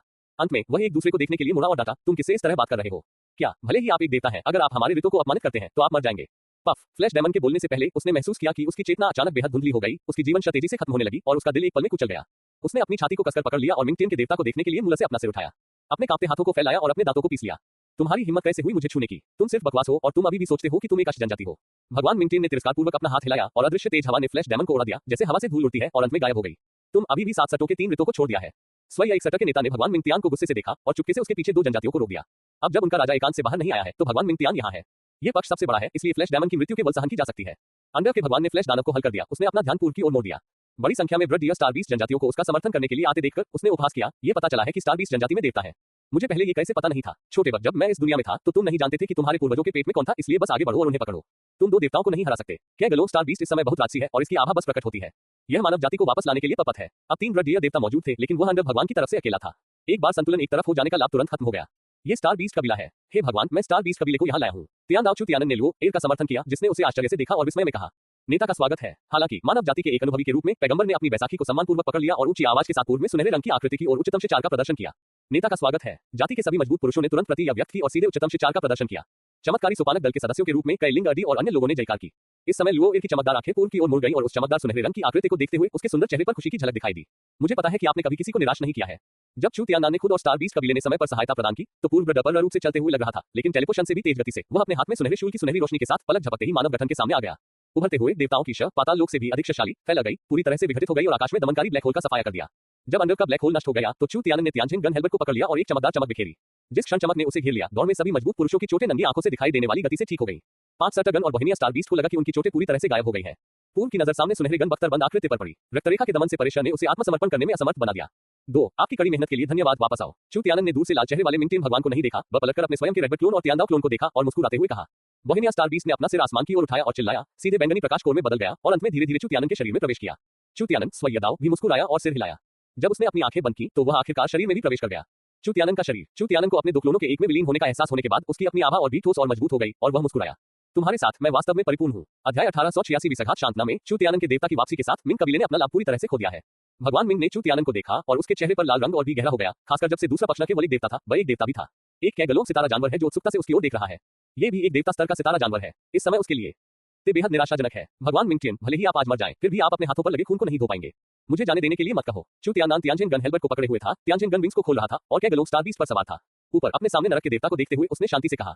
ये सुनकर भगवान मिंगटियन ने जुमिंग तलवार को अपने कंधे पर रखा और बेतहाशा हंसा। उसकी घमंडी हंसी तिरस्कार और अलगाव से भरी थी। हा, मेरे अशिष्य, मुझे वास्तव में उम्मीद नहीं थी कि तुम इतनी जल्दी भगवान बन जाओगे। क्या गलत अनुमान है। ऐसा लगता है कि मेरे शरीर में मौजूद आदमी चाहता है कि मैं मर जाऊं, लेकिन मैं इतना आसानी से नहीं मर सकता। हम नर्क की जाति आज ही चले जाएं और भविष्य में कभी भी मानव जाति के ब्रदर के दायरे में कदम न रखें। चाहे वर्तमान मिंगटियन देवता कितना भी पागल क्यों न हो, उसके लिए चू तियानन के साथ आमने सामने जाना संभव है, क्योंकि प्रति दोब्र डियर देवता है। हालांकि ब्लू गन स्टार बीस्ट की ताकत भगवान स्तर के मध्य चरण में है, जो उसके अपने समान है पूर्व भगवान स्तर के अंतिम चरण में है। इससे उसे पता चला कि उसके पास बिल्कुल अभी बजट नहीं था। भले ही भगवान वर्ग के पहले, मध्य और अंतिम चरण सिंहासन वर्ग के सितारों की तरह विस्तृत नहीं है, लेकिन इस वर्ग के पास जीतने का कोई मौका नहीं है अगर यह करीब भी है। यही कारण है कि नरक का देवता ये रूप से पद छोड़ना चाहता है। जब तक मैं आज बच जाता हूं और विद कबीले के उस आदमी के बाहर आने का इंतजार करता हूं, मैं उन्हें पूरी तरह से नष्ट कर सकता हूं। भगवान मिंगटियान के मन में भी अपनी गणनाएं थी। उसने चू तियानन को देखा जो शांत और उदासीन दिख रहा था, और अपने मन में जल्दी जल्दी गणनाएं की। पीछे हटो, तुम्हें जाने दिया। जब चू तियानन ने ये सुना तो उसने मुस्कुराते हुए अपना सिर हिलाया। उसने धीरे से अपने हाथ में तियानजिन गन हेलबर्ट उठाया और अंत में तलवार को भगवान मिंगटियन की ओर तिरछा करके इशारा किया और आदेश दिया, मानव जाति की खातिर एक हो जाओ, मार डालो। जब क्योनेग्लुगजू ने ये शब्द सुने तो वह गुस्से से दहाड़ उठा। उसका पूरा शरीर ऐसा महसूस कर रहा था जैसे उसे मुंह के खून का इंजेक्शन लगा दिया गया हो। वह सबसे पहले बाहर भागा। 5 सट्टों के शहर के लॉस और चमत्कारी सोपान दल के सभी सदस्य भी भागते हुए बाहर भागे। बड़ी संख्या में शक्तिशाली सिंहासन स्तर के लोग आगे बढ़े। अनगिनत लॉस और आदरणीय लोगों के बाद ब्रडिया सितारा जानवर भी दहाड़ उठा और नीले गन सितारा जानवर के नेतृत्व में सभी लोग बाहर भागे। एक समय के लिए पूरी मानव जाति की गति आकाश में एक लहर की तरह थी और रूप अचानक उलट गया। अनगिनत अशांत वायु तरंगे थी, यहाँ तक कि बहुत दूर से आए एलियंस भी तुरंत भ्रमित हो गया। मानव जाति और अंडर वास्तव में युद्ध में है। हमें पहले कोई खबर नहीं थी। यह अनुमान लगाया जाता है कि कतबों ने राक्षसों और मशीनों के पिछले गायब होने का संबंध अंडर से होना चाहिए। देखो, समूह जनजाति आ रही है। जब मजबूत विदेशी ने पमक की ओर इशारा किया तो उसने देखा कि ब्रड की आकाशगंगा में अचानक एक बड़ा समूह कानून प्रकट हुआ। एक के बाद एक कुना और समूहगन जैसे जानवर दहाड़ते हुए बाहर निकले और अनगिनत समूह जानवरों की पीठ पर मानव आकृतियां थी और उनका जुड़ाव था। ऊपरी शरीर एक मानव शरीर था, जबकि निचला शरीर एक समूह कबीले का मानव जानवर का शरीर था। ऐसा लगता है कि मानव जाति और नीदर जाति के बीच इस लड़ाई में समूह कबीला भी शामिल है। कुछ समय के लिए नीदर जाति पूरी तरह से नुकसान में है। नहीं, जैसा कि मानव जाति के जेडी ने जवाबी हमला किया, ऋतु के 7 सट्टों के मालिक के रूप में ये जानता था कि नीदर कबीले को कभी भी नष्ट नहीं किया जा सकता है, कम से कम अभी के लिए नहीं। ये सीधे जोर से और कठोर रूप से धारता है, अपने स्वयं के कबीले को नष्ट कर देता है। सभी मजबूत पुरुषों को नीदर कबीले के मजबूत पुरुषों के साथ सहयोग करने के लिए पूर्व युद्ध के मैदान में भी बुलाया गया था। दोनों पक्ष संख्या में लगभग समान थे, एकमात्र अंतर देवताओं की संख्या थी। सर, हम आपको रोक रहे हैं। राजा एकांत से बाहर आने वाला है। आपको केवल उनसे निपटने की जरूरत है। जब हमारे महान राजा एकांत से बाहर आएंगे तो ते पूरी तरह से उलझ जाएगी। तियानई के सिंहासन ने भगवान मिंगटियन को सम्मानपूर्वक सलाम किया। अब इसे प्रति को रखना होगा। यदि पूर्व सीधे पीछे हटने के लिए सहमत नहीं होता है तो ये ऋतु के लिए एक विनाशकारी झटका होगा। मुझे पता है, आपको जल्दी करना होगा। मिंगटियन भगवान भी एक समझदार व्यक्ति है। वह कुछ सेकंड के लिए हिचकिचाया, फिर अपने हाथ में जुमिंग तलवार उठाई, उसे आगे की ओर इशारा किया और चिल्लाया, युद्ध शुरू करो। कुछ समय के लिए अंडर यूओ और विथ यूओ से बना शक्तिशाली शिविर ने मानव जाति, स्टार बीस्ट कबीले और समूह कबीले के साथ बड़े पैमाने पर टीम युद्ध शुरू किया। दोनों पक्ष अटूट रूप से लड़े और गतिरोध में थे। 1, 2, 5 कैलिंग ने लाल रंग की शजारी की और हवा को भर दिया। उसने जो 10,000 आत्माओं की शय लगाई उसे सभी आत्मानियों की दास्ता कहा जा सकता है। कोई भी शय जिसका ब्रड स्तर उससे कम है, चाहे वह एक फ्लैश हो, चाहे वे राक्षस हो या अंडर के लोग, उन्हें तुरंत नियम तक किया जाएगा और फिर बड़ी ताकत से मिटा दिया जाएगा। हाँ, मेरी पत्नी, तुम बहुत मजबूत हो, मैं भी आऊंगा। अडी ने अपने हाथ में मौत की दरांती लहराई, जिसे सभी सैनिकों को बिना एक भी पछुए गुजरने देने के रूप में माना जा सकता था। हालांकि वह उन 9 सितारा सिंहासन स्तर के दुश्मनों को लत नहीं कर रहा था, वह विशेष रूप से उनकी तलाश कर रहा था। वे 3 और 4 सितारा सिंहासन विरोधी जो खुद से कमजोर थे, उन्हें मारना बहुत मजेदार था। बोझ जुए, मैंने 7 को मार डाला है। अडी की मौत की तलवार ने एक वित को मारने के लिए पुस्तक तलवार को काट दिया, जिसकी ताकत उसके खुद से बहुत अलग नहीं थी, और फिर सफेद कपड़े पहने उस आदमी को दिखाया जो शूरा तलवार चला रहा था। मैंने सईस को मार डाला है। बोझ जुए अब देवताओं को रोक रहा था और बू को मार रहा था। उसके हाथ में शूरा तलवार की भक्षण घृणा से भरी थी और उसे दूसरी तरफ की गोलांखों की परवाह नहीं थी। अडी ने का फायदा उठाते हुए एक वित को मार डाला जो उसकी ओर दौड़ा और चिल्लाया, मैं इस पीले चेहरे वाले लकवाग्रस्त लड़के को मुझसे आगे नहीं जाने दे सकता, बिल्कुल नहीं। ये सुनकर अदी अचानक हिंसक अब में आ गया और उसकी आंखें मृत्यु के देवता की तरह भयानक थी। कानून के तक के साथ वह अपनी दरांती लहराता रहा और विपरीत दिशा से बड़ी संख्या में लोग एक साथ उसकी ओर दौड़े। उसकी तलवार से दुश्मन कट गया। दिव्य प्रकाश गिरता हुआ ब्लेड ल्यूओ ने शरीर की अनन्य दिव्य तलवार को पकड़ लिया और उसे ऊपर उठा दिया। विशाल तलवार का दिव्य प्रकाश आकाश से निकला और बारिश की तरह आकाश से गिरा। दिव्य प्रकाश लगातार उसके चारों ओर सब कुछ भेद रहा था। घेरे में प्रवेश करने वाला कोई भी दुश्मन मारा जाएगा। ऐसा नहीं है कि मुझे अंदर तक छुरा घोपा गया था। स्वर्ग कर को देखते हुए अलीता को पीछे नहीं छोड़ा जा सकता था। परम सिंहासन के रूप में एक देवदूत के रूप में अपने स्वयं के लाभ के साथ उसके हाथ में देवदूत ब्लेड ने ब्रदर से स्वर्ग के का एक निशान खींचा और राजसी चूषण बल ने अंडर और वित प्रभुओं के स्तर पर बड़ी संख्या में मजबूत पुरुषों को निगल लिया, लेकिन उन्हें बैंगनी प्रकाश तलवार तुरंत मारे जाने में बहुत समय नहीं लगा। कमजोर को धमकाने के लिए कुछ अभी नहीं है। क्या तुम मेरे खिलाफ लड़ने में सक्षम हो? नेदर कबीले के बीच एक दुर्लभ महिला बलवान के रूप में मिंग यानाजू ने स्वाभाविक रूप से अलीता और अन्य लोगों पर निशाना साधा। वह पहले परम सिंहासन थी। हेड्स के देवता बनने के बाद उसकी अपनी ताकत एक देवता के स्तर तक पहुंच गई है। हेड्स जनजाति के पास 4 या 5 देवता स्तर के विशेषज्ञ हैं, इसलिए मानव जाति को 2 से 3 की आवश्यकता है प्रति को नियंत्रण करने के लिए। भले ही दोनों पक्ष खुशी से लड़ रहे हों, ये वास्तव में मजबूत के सामने एक लड़ाई है। कमजोरों के लिए यह विनाशकारी लड़ाई एक निर्दयी मांस की चक्की है। जिस समय मानव जाति और अंडर लड़ रहे थे, शून्य के ऊपर यहाँ की सुपर हाथापाई नीचे की सुपर हाथापाई से कहीं ज्यादा रोमांचक थी। 3 खूबसूरत रोशनी और छायाएं लगातार एक दूसरे को काट रही थी और टकरा रही थी। प्रकाश और छाया की प्रत्येक आमने सामने की टक्कर के साथ आसपास का ब्रड अंतरिक्ष को हिंसक बलरा 2 छोरों में काट दिया गया था जो फैल गया था। शून्य में तैर रहे कई ग्रह भी हिंसक परिणाम से पीछे हट गए, जिससे 3 रोशनी और छायाओं के लिए एक विशाल लड़ाई की जगह बन गई। संघर्ष करना बंद करो मिंगटियन भगवान, अब अपनी तरफ से हमें हरा नहीं पाएंगे। चलो बस उसे पकड़ लेते हैं। चू तियानन के ग्लोब स्टार 20 की पीठ पर खड़ा था और चिल्लाया। बाद वाले ने अपना खूनी मुंह खोला और मिंगटियन भगवान के हाथ में जुमिंग को कसकर जकड़ लिया। चाकू पूर्व ने प्रति को लड़ने के लिए मजबूर करने के लिए अपनी शय के उतार चढ़ाव का उपयोग किया। लड़ाई की शुरुआत से लेकर अब तक मिंग तियानशिन ने कभी फायदा नहीं उठाया। इसके अलावा मिंग तियानशिन इस समय केवल कड़ी लड़ाई कर सकते थे, खपत को कम करने के लिए जितना संभव हो सके चकमा दे सकते थे, लेकिन अब अलग थी। च्युतियानन ने कैगलो स्टार बीस्ट का इस्तेमाल सीधे उसे उलझाने के लिए किया और फिर प्रति ने अपने दम पर लड़ाई का प्रवेश बिंदु ढूंढ लिया। अंत में खुद पर दबाव का सामना सीधे तौर पर करना पड़ता है। हालांकि आमने सामने के हमले का नतीजा ये हुआ कि मिंग भगवान अब दब गए और पराजित हो गए और उनकी अपनी ईश्वर की भयानक गति से खत्म हो रही थी। वह इस तरह के युद्ध को लड़ने का जोखिम नहीं उठा सकते थे। अराजकता, मुझे मजबूर मत करो। भगवान मिंग के पास स्वर्ग जाने का कोई रास्ता नहीं है और पृथ्वी में प्रवेश करने का कोई रास्ता नहीं है। इस बिंदु पर मजबूर होने के कारण वह निस्संदेह इतिहास में सबसे दुखी देवता है। हम आज तुम्हें जाने नहीं दे सकते चाहे कुछ भी हो। न केवल मैं तुम्हें मारना चाहता हूँ, मैं पूरे नेदर कबीले को भी गायब करना चाहता हूँ। च्युतियानन जानता था कि वह बाघ को पहाड़ पर वापस नहीं जाने दे सकता था और उसके पीछे एक ऋत देवता था जो उस पर नजर रख रहा था, लेकिन वह देवता अभी भी वहां था। यदि वह नहीं आता है तो उसे पूर्ण लाभ प्राप्त करने के लिए वज्र की शक्ति का उपयोग करना होगा, अन्यथा मानव जाति एक बार फिर विलुप्त होने की संभावना का सामना करेगी। धमाका धमाका। च्युतियानन ने मिंग के देवता को दबाने के लिए कैगलो स्टार बीस्ट का नेतृत्व किया और बहुत दूर तक लड़ाई लड़ी, यहाँ तक कि सबसे तरीके से कई ग्रहों को भेज दिया। युद्ध के बाद की सभी दिशाओं में फैल गई, जिससे हर जगह खंडहर और अराजकता फैल गई। तुमने मुझे ऐसा करने के लिए मजबूर किया। चूंकि तुम्हें गुरु और शिष्य के बीच की दोस्ती की परवाह नहीं है, तो मुझे निर्दयी होने का दोष मत दो। शायद इसलिए कि उसे हिंसक रूप से पीटा गया था। मिंग भगवान गुस्से से दहाड़ उठे और उन्होंने अभी भी कैगलो स्टार बीस्ट के मुंह को पकड़ने के लिए जुमिन तलवार का इस्तेमाल किया। जब च्युतियानन ने ये देखा तो उसे कुछ अजीब लगा। अगले ही पल उसका दिल अचानक दुखने लगा और उसके मूल में एक भावना थी जो बाहर आना चाहती थी। कश। च्युतियानन के पास ऐसी अप्रत्याशित पर प्रतिक्रिया करने की कोई क्षमता नहीं थी। उसकी छाती तुरंत फट गई और एक बैंगनी प्रकाश उसके मूल के साथ बह गया। हिंसक उतार चढ़ाव ने तुरंत कैगलो स्टार बीस्ट को पीछे हिला दिया और च्युतियानन ये भी उसके मूल के नुकसान और उसकी छाती पर अपूरणीय आघात के कारण था कि वह तुरंत गंभीर रूप से घायल हो गया। अहम च्युतियानन की आकृति उल्टी उड़ गई और अंत में कैगलो स्टार बीस्ट ने उसे पकड़ लिया, जिसने उसे बार बार पुकारा। लड़के, क्या तुम ठीक हो? जब उसने मिंग भगवान च्युतियानन को देखा जो उसके बगल में ही तिरस्कार कर रहा था, तो उसकी आंखों की पुतलियां अचानक अभी समय से उड़ गईं। क्यों? तुमने मुझे धोखा क्यों दिया? क्या तुम मर नहीं गए? अध्याय 1887 पे गटियन का पतन। तुमने मुझे धोखा क्यों दिया? च्युतियानन इस समय बेहद कमजोर था। भगवान के हृदय के आशीर्वाद के बिना वह अब शुरुआती भगवान के स्तर पर था।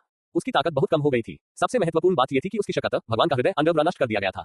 दाव च्युतियानन ने इसे छीन लिया। घटनाओं के इस मोड़ ने भी उसे अविश्वसनीय बना दिया। जिस क्लोन में वह कभी बदल गया था, वह आज उसे धोखा देगा, जिसे किसी के लिए भी स्वीकार करना थोड़ा मुश्किल है। तुम्हारा विषघात क्यों? हाँ, मुझे मत हंसाओ। मैं मूल रूप से भगवान मिंग के शरीर का एक हिस्सा हूँ।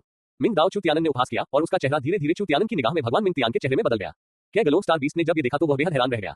उसने अपना बड़ा सिर च्युतियानन की ओर घुमाया और आश्चर्य से कहा, क्या आपके शरीर में वास्तव में नर के देवता का क्लोन है? इस समय यहाँ तक कि च्युतियानन ने भी अपना सिर थोड़ा हिलाया जब उसने देखा कि उसका क्लोन पहले एक पल में भगवान मिंग के क्लोन में बदल गया था। क्या आप आश्चर्यचकित नहीं है कि आपका अपना क्लोन मेरा क्लोन क्यों बन गया?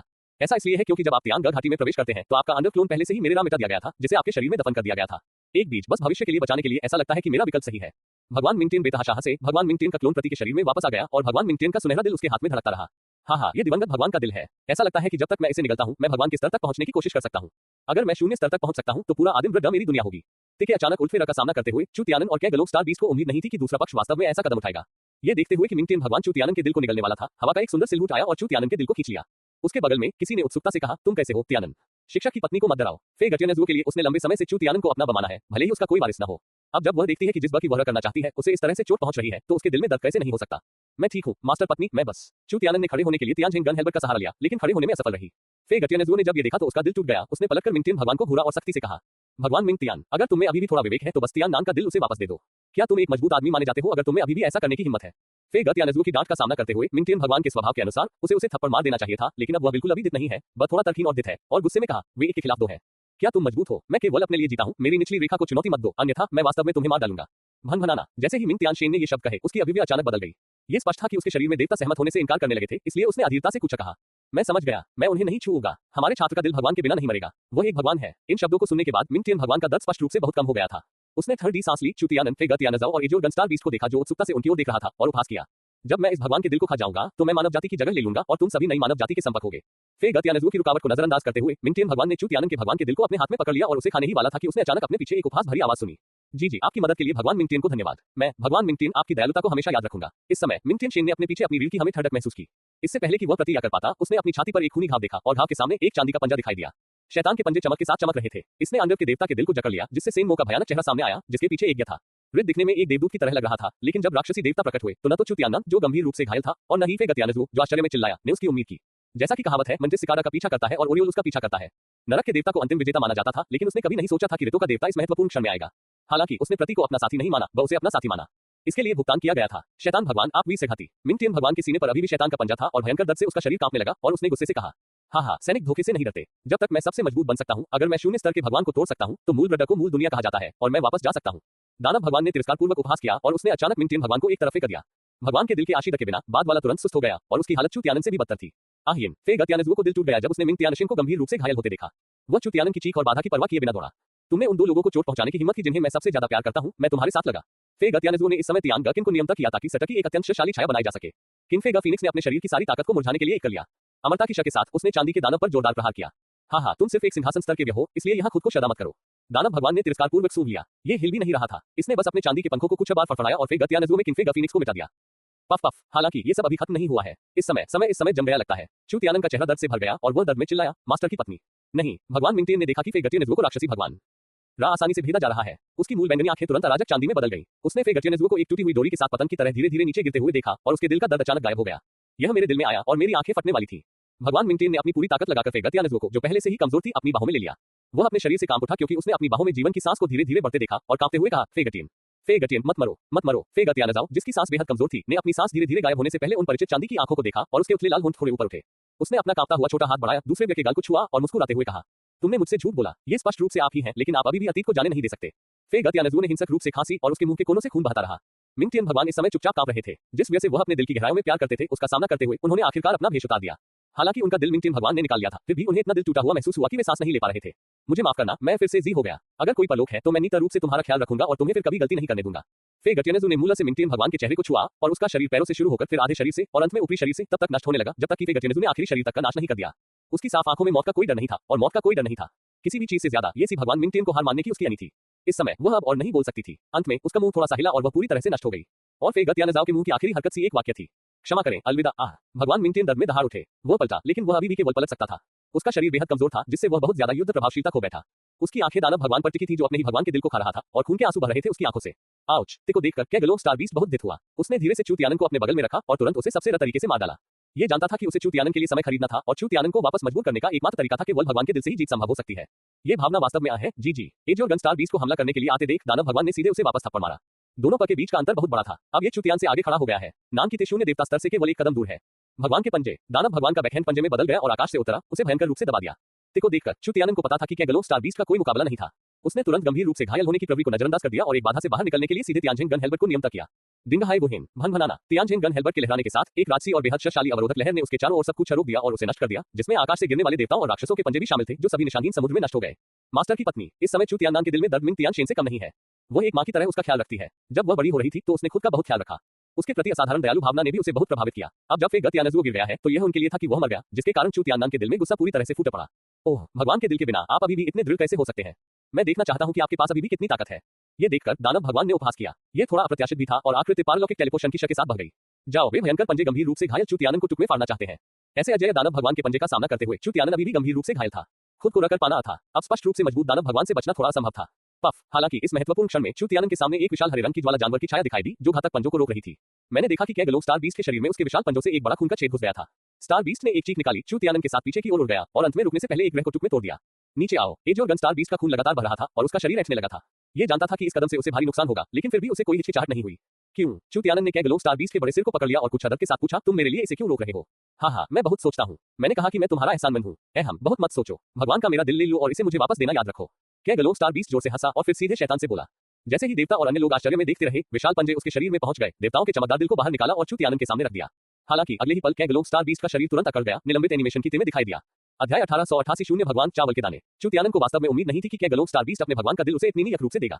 ये भगवान का दिल है। हर भगवान स्तर के पावर हाउस के लिए ये जीवन है। चिंता मत करो कैगलोग, मैं तुम्हारी उम्मीदों को निराश नहीं करूंगा। मैं नितर रूप से इस दानव को नष्ट कर दूंगा। चू तियानन के पास संकोच करने का समय नहीं था। उसने कैगलो स्टार बीस्ट के भगवान के दिल को सीधे अपने शरीर में समाहित कर लिया। एक पल के लिए उसके सीने में एक खालीपन आ गया। पुनः के बाद भगवान की शय एक महासागर की तरह थी और अपनी युद्ध शक्ति को पागलपन की तरह बढ़ाने लगी। हालांकि यह भगवान के अपने मूल के रूप में उतना नहीं था, लेकिन बाद के समय में भगवान की ताकत वापस आ गई थी। क्या यह आदमी वास्तव में मौत की तलाश में है? ये देखकर कि कैगलो स्टार बीस्ट ने अपने भगवान का दिल चू तियानन को दे दिया, दानव भगवान ने एक खतरनाक दृश्य देखा और तुरंत अपने शरीर को नियंत्रित किया ताकि चू तियानन में कैगलो स्टार के साथ विलय करने की कोशिश की जा सके। जब जानवर का दिल मारा जाता है तो उसे पूरी तरह से मार दे। धमाका। उसी समय एक बैंगनी आकृति अचानक दानव भगवान के पीछे उड़ गई। इसके विशाल अंडर पंखों ने प्रति के दानव पंखों को कसकर उलझा दिया। उसके अपने हाथों ने भी अंडर की सारी शक्ति का इस्तेमाल दानव भगवान के शरीर को खींचने के लिए किया। मौत के घाट उतार दिया। हम इस तथ्य का सामना करते हुए कि वह आगे नहीं बढ़ सकता था, राक्षसी देवता ने पीछे मुड़कर मिंगटियन देवता को देखा, जो उसे मजबूती से नियंत्रित कर रहा था। उसका चेहरा अचानक हरा और हो गया और चांदी के राक्षसी पंखपारी की तरह बदल गए। अंत में एक अनगिनत कांटे ने भगवान मिंगटियान के शरीर को छेद दिया। मैंने तुमसे कहा था कि मेरा रास्ता रोको, इसलिए नरक में जाओ। फूफकार। मिंगटियन देवता इस समय खून की उल्टी कर रहे थे और उनकी आंखें जो बैंगनी और चांदी के बीच बारी बारी से दिखाई दे रही थी, दृढ़ता और घृणा से भरी हुई थी। उसने अपने शरीर से बहते खून की परवाह किए बिना अपने मसू को काटा और अपने शरीर पर भरोसा किया कि वह प्रति के शरीर को जकड़ लेगा। उसी समय वह चू तियानन पर चिल्लाया, अराजकता, क्या तुम मुझे नष्ट नहीं करना चाहते? मैं तुम्हें एक मौका देता हूं, करो। तुम पागल हो। ये सुनते ही राक्षसी देवता का चेहरा अचानक बदल गया। यह मजबूत और पागल ताकत के साथ टूट गया। इसके पीछे चांदी के दानव पंख प्रति के शरीर को छेदते रहे, लेकिन इसने अभी भी चू को अपने हाथ में पकड़ रखा था। तियानन के भगवान के दिल को पिघलने का समय नहीं मिला और मिंग तियानशिन एक रबर बैंड की तरह था, प्रति से चिपके हुए दानव भगवान को कोई मौका नहीं दे रहा था। पुकारो, फूफकारो। एक पल में सुनहरी रोशनी चमक उठी और दानव भगवान के सुनहरे दिल को पकड़े हुए शैतान के पंजे तुरंत कट गए। भयंकर दर्द के कारण ये चीखने लगा, लेकिन अब मिंग राजवंश के भगवान ने खुद को कसकर पकड़ लिया था और यह कुछ समय के लिए मुक्त नहीं हो सका। इसका चेहरा लाल और था। एक दूसरे पर गुए, तुम कमीने, मुझे छोड़ दो, तुम कुछ अभी नहीं कर रहे हो, तुम मौत की तलाश में हो, तुम अब और जीना नहीं चाहते। राक्षसी भगवान की दहाड़ का सामना करते हुए मिंग टियन भगवान चुप हो गए। उन्होंने चू तियाननान को देखा, जिसने अपना दिल वापस पा लिया था और उसे पिघला रहा था। उसके खून से लथपथ मुंह के कोने थर्ड मुस्कान के साथ थोड़े ऊपर उठे हुए थे। हाँ, जीवित रहो, जिस क्षण तुम उसे मारोगे कोई जीवन नहीं रहेगा। यदि तुम उसे मारोगे तो मैं तुम्हें मेरे साथ नरक में जाने दूंगा। तुम पागल हो क्या? तुम्हारा भगवान बनने का उस शब्द का स्वामी बनना नहीं है। अब तुम मुझे मरने के लिए कह रहे हो। ये सुनने के बाद दानव भगवान अचानक चिंतित हो गए और वे कहते रहे, मैंने पहले जो किया वह वास्तव में उचित था। भगवान मिंग टियन, अगर हमारे पास बात करने के लिए कुछ है तो क्या ये सिर्फ एक मानव जीवन नहीं है? जब ब्लड हमारा है तो क्या महिलाएं अभी भी आपकी पसंद नहीं होंगी? मैं बस तुम्हारा दिल ले लूंगा और उस आदमी को मार दूंगा। जल्दी करो, मुझे छोड़ दो, मैं युद्ध के बाद तुम्हारे नुकसान में तुम्हारा साथ देने को तैयार हूँ। इस समय चू तियानन धीरे धीरे अपने हाथ में तियानजिन गन हेल्बर के साथ खड़ा हुआ। अपने मूल भगवान के दिल का आशीर्वाद करने के बाद कैगलो स्टार बीस के पिछले दिल के बलिदान के साथ उसकी पूरी आभा और आभा तुरंत एक से अधिक बढ़ गई। स्तर नग्न आंखों को दिखाई देने वाली शमे वी ने दानव भगवान को अपने दिल में अधिक से अधिक डर महसूस कराया। गुडोंग, इस समय चू तियाननान चुपचाप खड़ा था। उन्होंने अपने कंधों पर तियानजिन गन हेल्बर उठाया। उनका आंकड़ा पूरी तरह से सुनहरे प्रकाश से भर गया था। तियानजिन लोंगई अधिक से अधिक चमकदार और घूरने लगा। जब लोंगई पूरी तरह से अलग हो गया, उस पल भारी सुनहरी छाया ने दानव भगवान को अपने उतार चढ़ाव में अकथनीय दबाव महसूस कराया। हुलूंग, उसी समय जब चू तियाननान ने अपनी आंखें खोली तो एक अदृश्य दबाव था जिसका विरोध नहीं किया जा सकता था। मिल्की वे से शुरू होकर यह एक बपतिस्मा की तरह था। सुनहरा प्रकाश फैल गया और पूरे ब्रड को घेर लिया और यह सब बस शुरुआत है।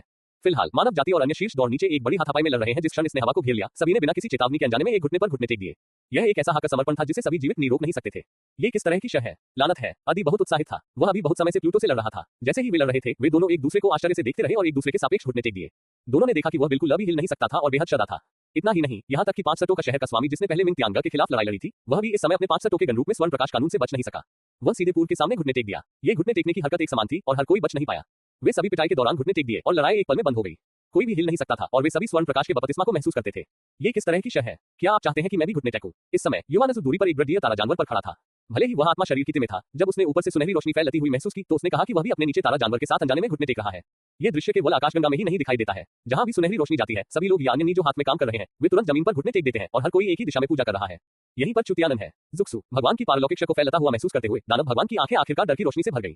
उसने चू तियानन को देखा जैसे उसने कोई भूत देखा हो और चिल्लाया, शून्य के देवता, आप शून्य के देवता कैसे बन सकते हैं? यह असंभव है। शून्य के देवता ब्रडर के देवता से एक वर्ग ऊपर वह है जो वास्तव में ब्रडर पर हावी हो सकता है। यदि ब्रडर का देवता एक नदी है तो शून्य का देवता एक अंतहीन महासागर है। दोनों बस एक आकाश में और एक पृथ्वी पर है। हा, दानव देवता, आप समाप्त हो गए हैं। मिंग टियन भगवान ने देखा कि चू तियानन ने उन्हें पूरी तरह से पीछे छोड़ दिया था और उसका दिल तुरंत राहत महसूस कर रहा था। वह तुरंत फिर से घमंड से हंसा और उसने चू तियानन की पवित्र और राजसी आकृति को देखा। चिल्लाया, चू तियानन, तुम मेरे सबसे गौरवशाली छात्र हो। तुम्हारे हाथों मरना कोई शर्म की बात नहीं होगी। बस करो, यदि तुम इस अवसर को चूक गए तो अगली बार नहीं होगा। अंधकार के देवता, क्या तुम वास्तव में मेरे साथ मरने की योजना बना रहे हो? ये दृश्य देखकर अंधकार के देवता ने और भी अधिक पागलपन से संघर्ष किया, लेकिन किसी भी में वह अंधकार के देवता से अलग नहीं हो सकता था जो उसे अपनी आत्मा को जलाने से रोक रहा था और वह वैसे भर गया। अराजकता के देवता, नहीं, शून्य के भगवान अराजकता, कृपया मुझे एक मौका दे और मुझे जाने दे। मैं वादा करता हूं कि मेरे जीवन काल में मूल ब्रडर के बारे में मेरे मन में कभी कोई विचार नहीं आएगा। वास्तव में इस समय दानव देवता बेहद डरे हुए हैं। यदि चू तियानन अभी भी भगवान स्तर पर है, भले ही वह प्रति को हरा न सके, लेकिन उसे मारने की केवल एक सपना है। लेकिन अब यह अलग है। वह एक शून्य देवता बन गया है और देवताओं से परे शून्य की शक्ति नियम तक करता है। यह एक बहुत बड़ी खाई है जिसे पार नहीं किया जा सकता है। अब ये कहा जा सकता है कि जब तक चू तियानन चाहे वह खुद को हरा सकता है।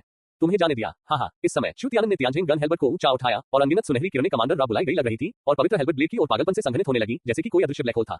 शून्य की शक्ति लगातार निकलते हुए आसपास का तारों वाला आकाश अपने आप में एक ब्रडर की तरह है और सभी चू तियानन के नियंत्रण में है। हमें कोई शिकायत नहीं है, लेकिन तुम हमें नष्ट करना चाहते हो। अब तुम दया की भीख मांगने आए हो। मैं तुम्हारी जान बख्श सकता था, लेकिन भगवान मिंग टियन के पास कुछ सही है। इस समय चू तियानन ने अचानक अपना सिर उठाया और पग को घूर कर देखा।